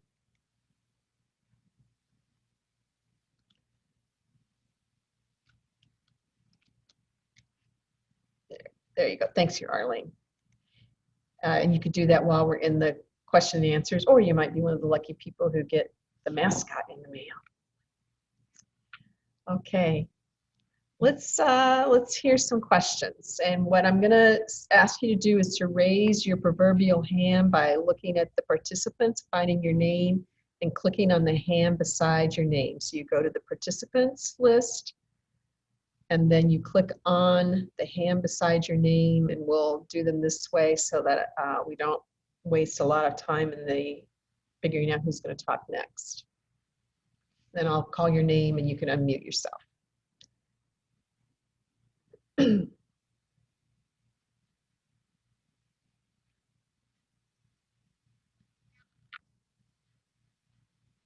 I suspect, unless you guys turn out to be a quiet group, we'll be here for about another 30 minutes, so you've got time to register for the class. If you go to burning question, go ahead and at least click on your name, and then when I call on you, you can come back. Or a burning comment. I guess Anna Dale maybe doesn't know how to raise her hand. Is that what you're trying to let me know? She wants to talk. I'm going to go with Mary Kessler, and then I'll come to you, Anna Dale. I'm going to ask to unmute you, Mary. Can you hear me? I can. Okay. While laying on the right side, as we were lifting, well, I was laying on my right side, I should say, and then the hand on the top, of course, was my left. So as I seemed to feel a little more flexibility as we were doing that movement, as I set up from that position, the arm and elbow area that was on the bottom felt very tight, stiff. Just a question about that. Yeah, so I don't know the answer to that, but it makes me curious about whether you might have felt a need to stabilize through that area while you were lying on your side, that lying on your side didn't feel real balanced for you. So there's a possibility that you might have stiffened through there. Oh, okay. It might be you don't normally lie on that side. Is that correct or not? I do, yes. You. I'm wondering if it was my own thoughts, or wondering if the mattress was a little soft, if that's perhaps. Well, it definitely, these lessons go better if you're on a firmer surface than a mattress. And you usually need a little bit of padding, especially if you're not used to lying on hard surfaces. But so a small amount of a blanket, a quilt, some foam, an exercise mat that can be helpful. I mean, I think most of the lessons go better on a firm surface, but not everybody can get up and down from the floor. So Sure. We want to make it accessible. I don't know. I wouldn't have thought that the bed would have caused that, but maybe, Mary, if it's really soft, maybe. Yeah, it's a curiosity. And what you might just, try later is just to turn over on your other side and do some of the movements from memory. Okay, Or when the try replay that. comes out. When the replay comes Yes. out, use it to do it on the other side and see what happens. Thank you. The arm that was on the bottom feels fine now. It was Yeah, it just was temporary. initially. Yeah. Yes. Yeah. Yes. It's an interesting question. Thank you. You're welcome. Thank you. Let's see if I can find I think it was Adelaide. It was waving. Can you wave again for me with your hand that you wanted to talk? Anne. It was Anne somebody, I think. Anne. Where are you, Anne? Huh. We lose her? Okay. So again, what you would do is you'd open the participant list. You would look at your name, and by it, there's a thing that says raise hand. And that allows you to have a little Barbara. Barbara, I'm going to unmute you, or ask you to unmute yourself.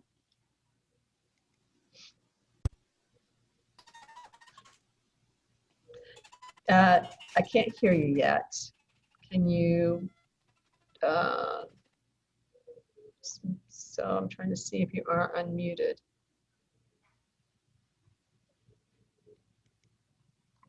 So you're not quite unmuted yet. Can you?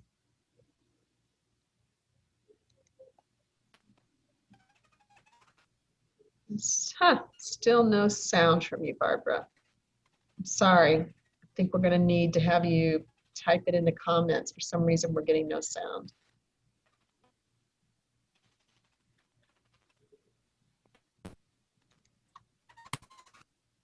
Ah, that's going to be it. Go ahead. Nope, it wasn't it. Shoot. I can't. I thought I heard your keyboard click, but no. Sorry. Sorry. It's very odd. Can you put it in your comments? Yeah, and I'll watch for it. Thank you.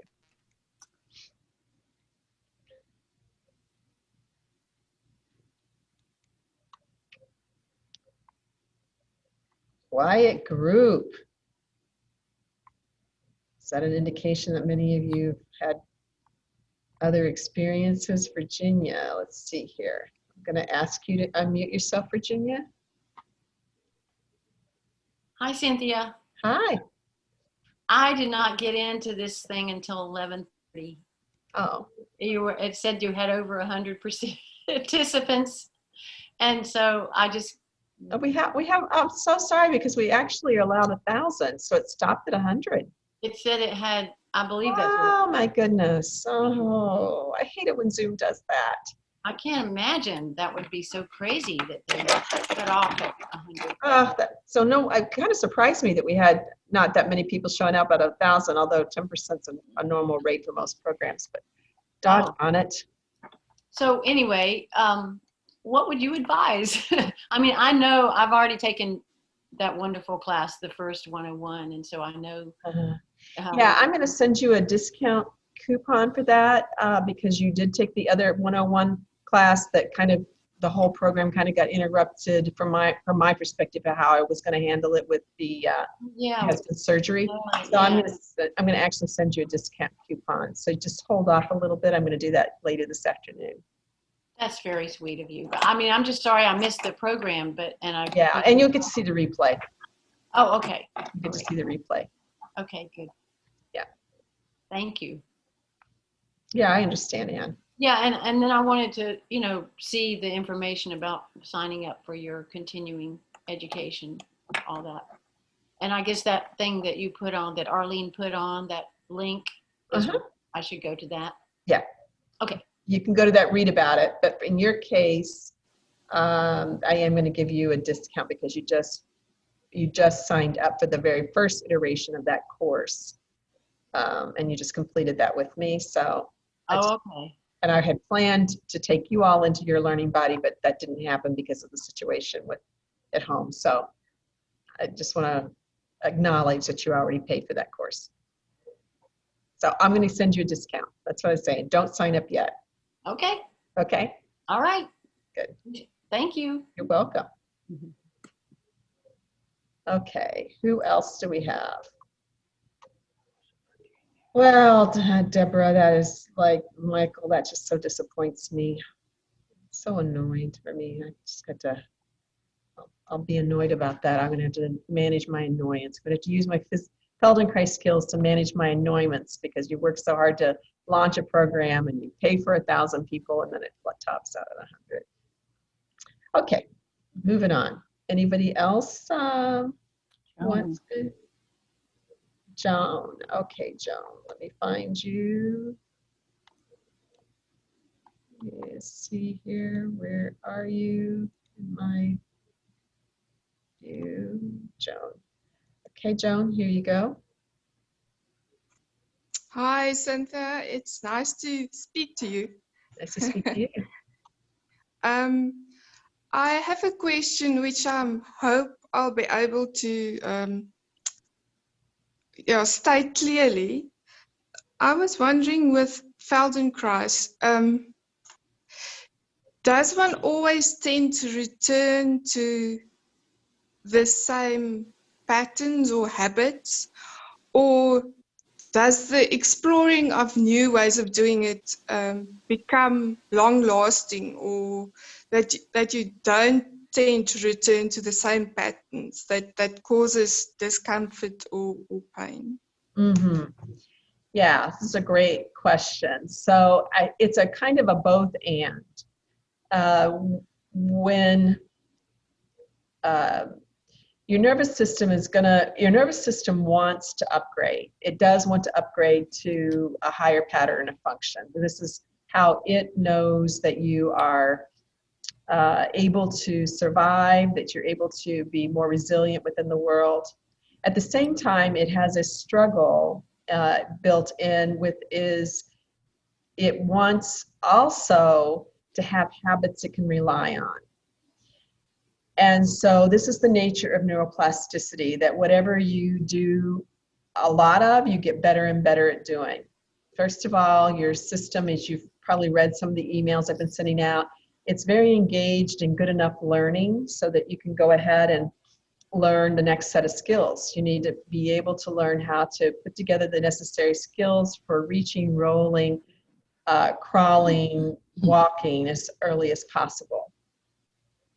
And so it's wired to be more interested in good enough skills than it is in necessarily improving the skills that it has. So I think that one of the things that the Feldenkrais method does is it makes the nervous system, allows the nervous system to become interested in improving the skills that it already has. Now, a lot of us want to know, is it one and done, right? I've had an improvement. Will I never have to do this again? No, the answer is it's not one and done. There's only one thing in the world that's one and done. And that is, besides death, that is trauma.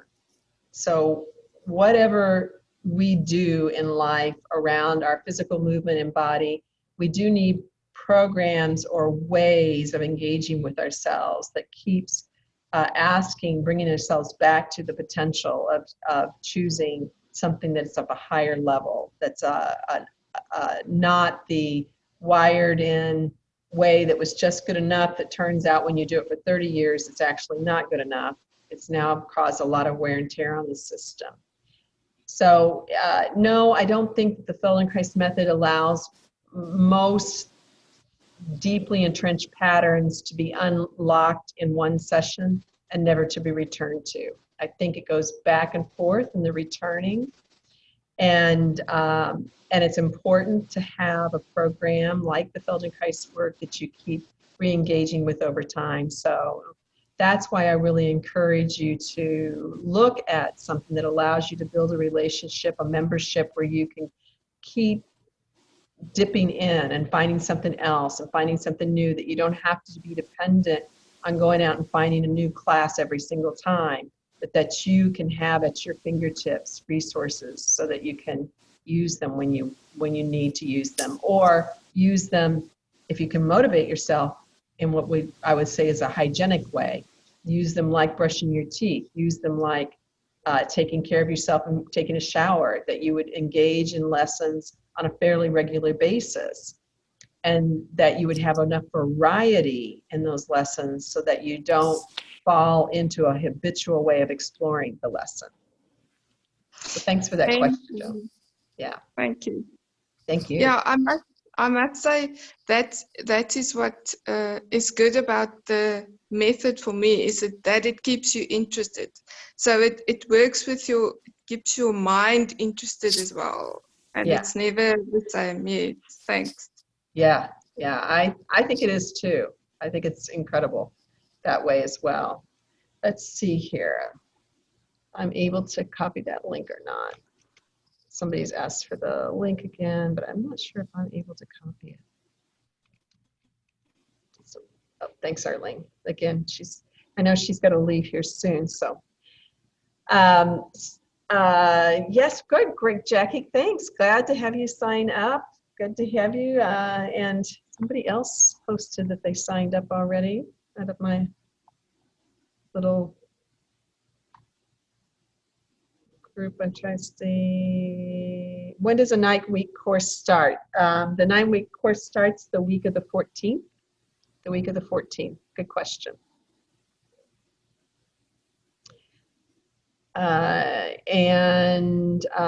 Yes, thanks, Pam. Glad to have you. You're glad to be able to share it.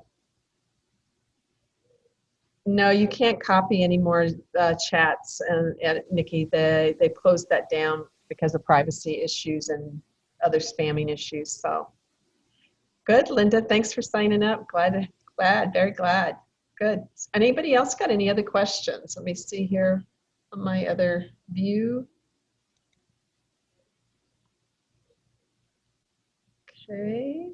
Good to see you, Deborah. I haven't seen you in a long time. Glad to have you here. Anne, let's have from Anne. Yeah, hi. So I just have one quick question. What is the deadline for signing up?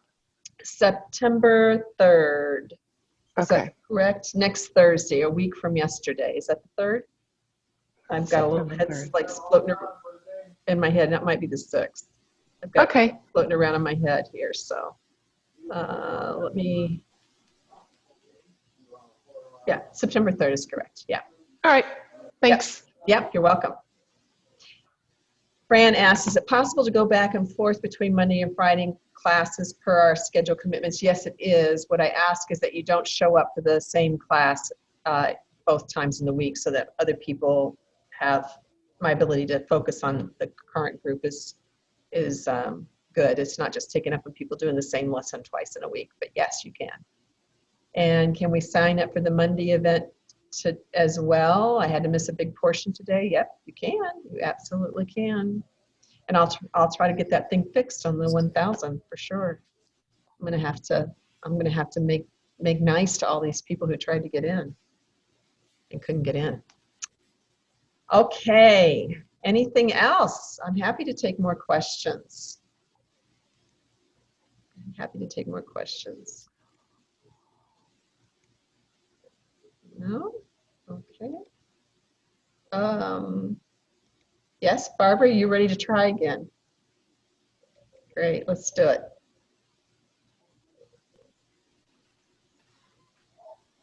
No, I'm so sorry, Barbara. I can tell you've got something burning. You've got something burning here.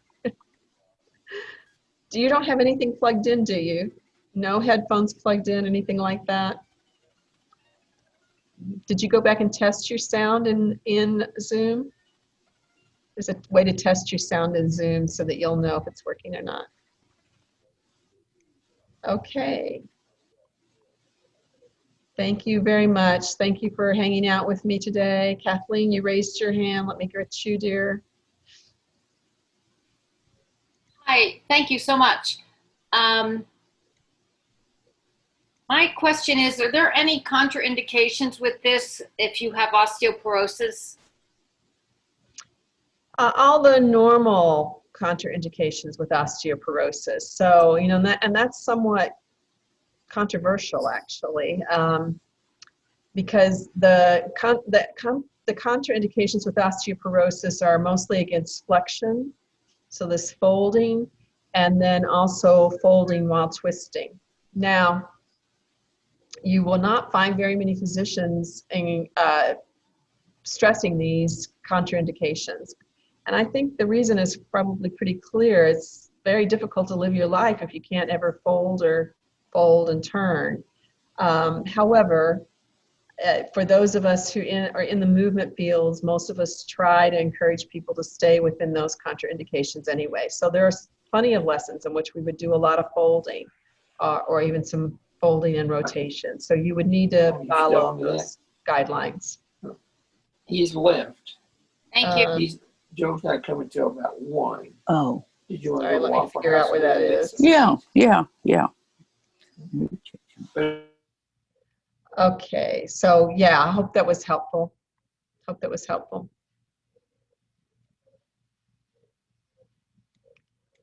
So that is it Kayang?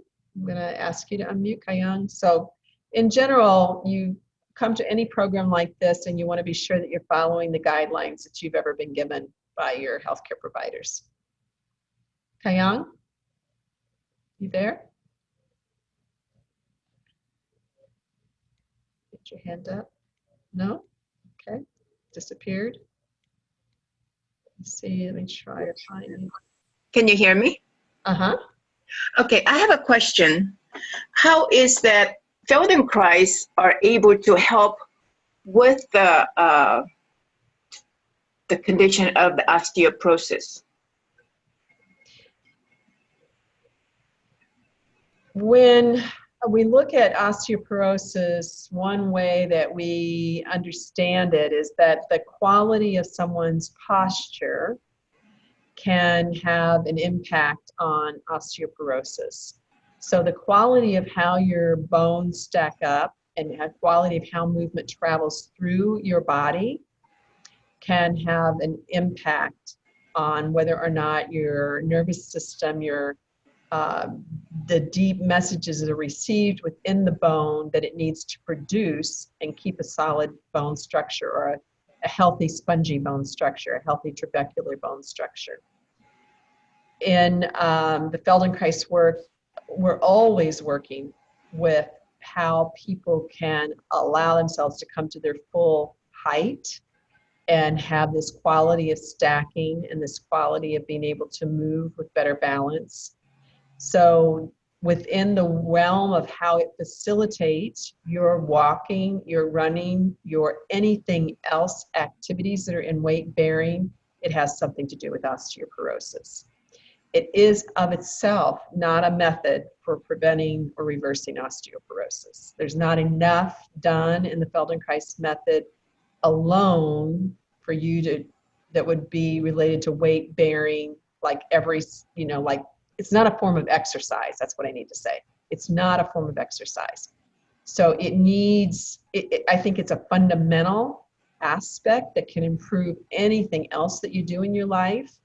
Okay. And as it relates to helping with osteoporosis, but I don't think we could make a statement that it's directly a program to use directly solely on its own. It's not.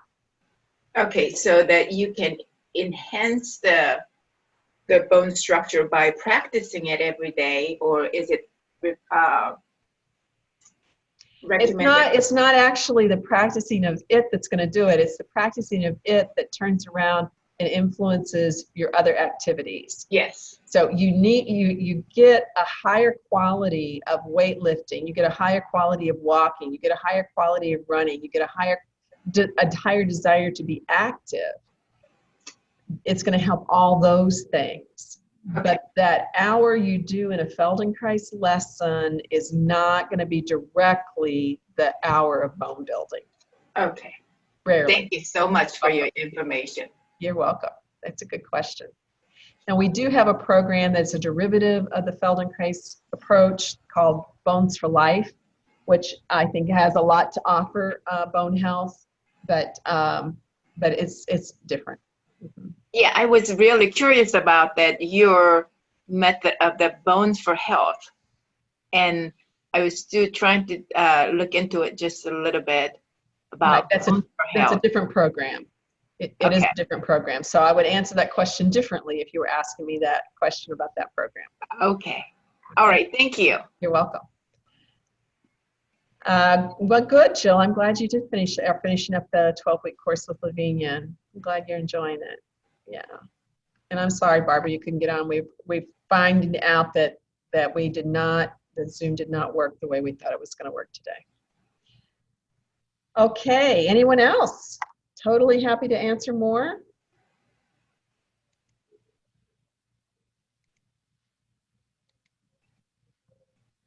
No? Looks like we're good.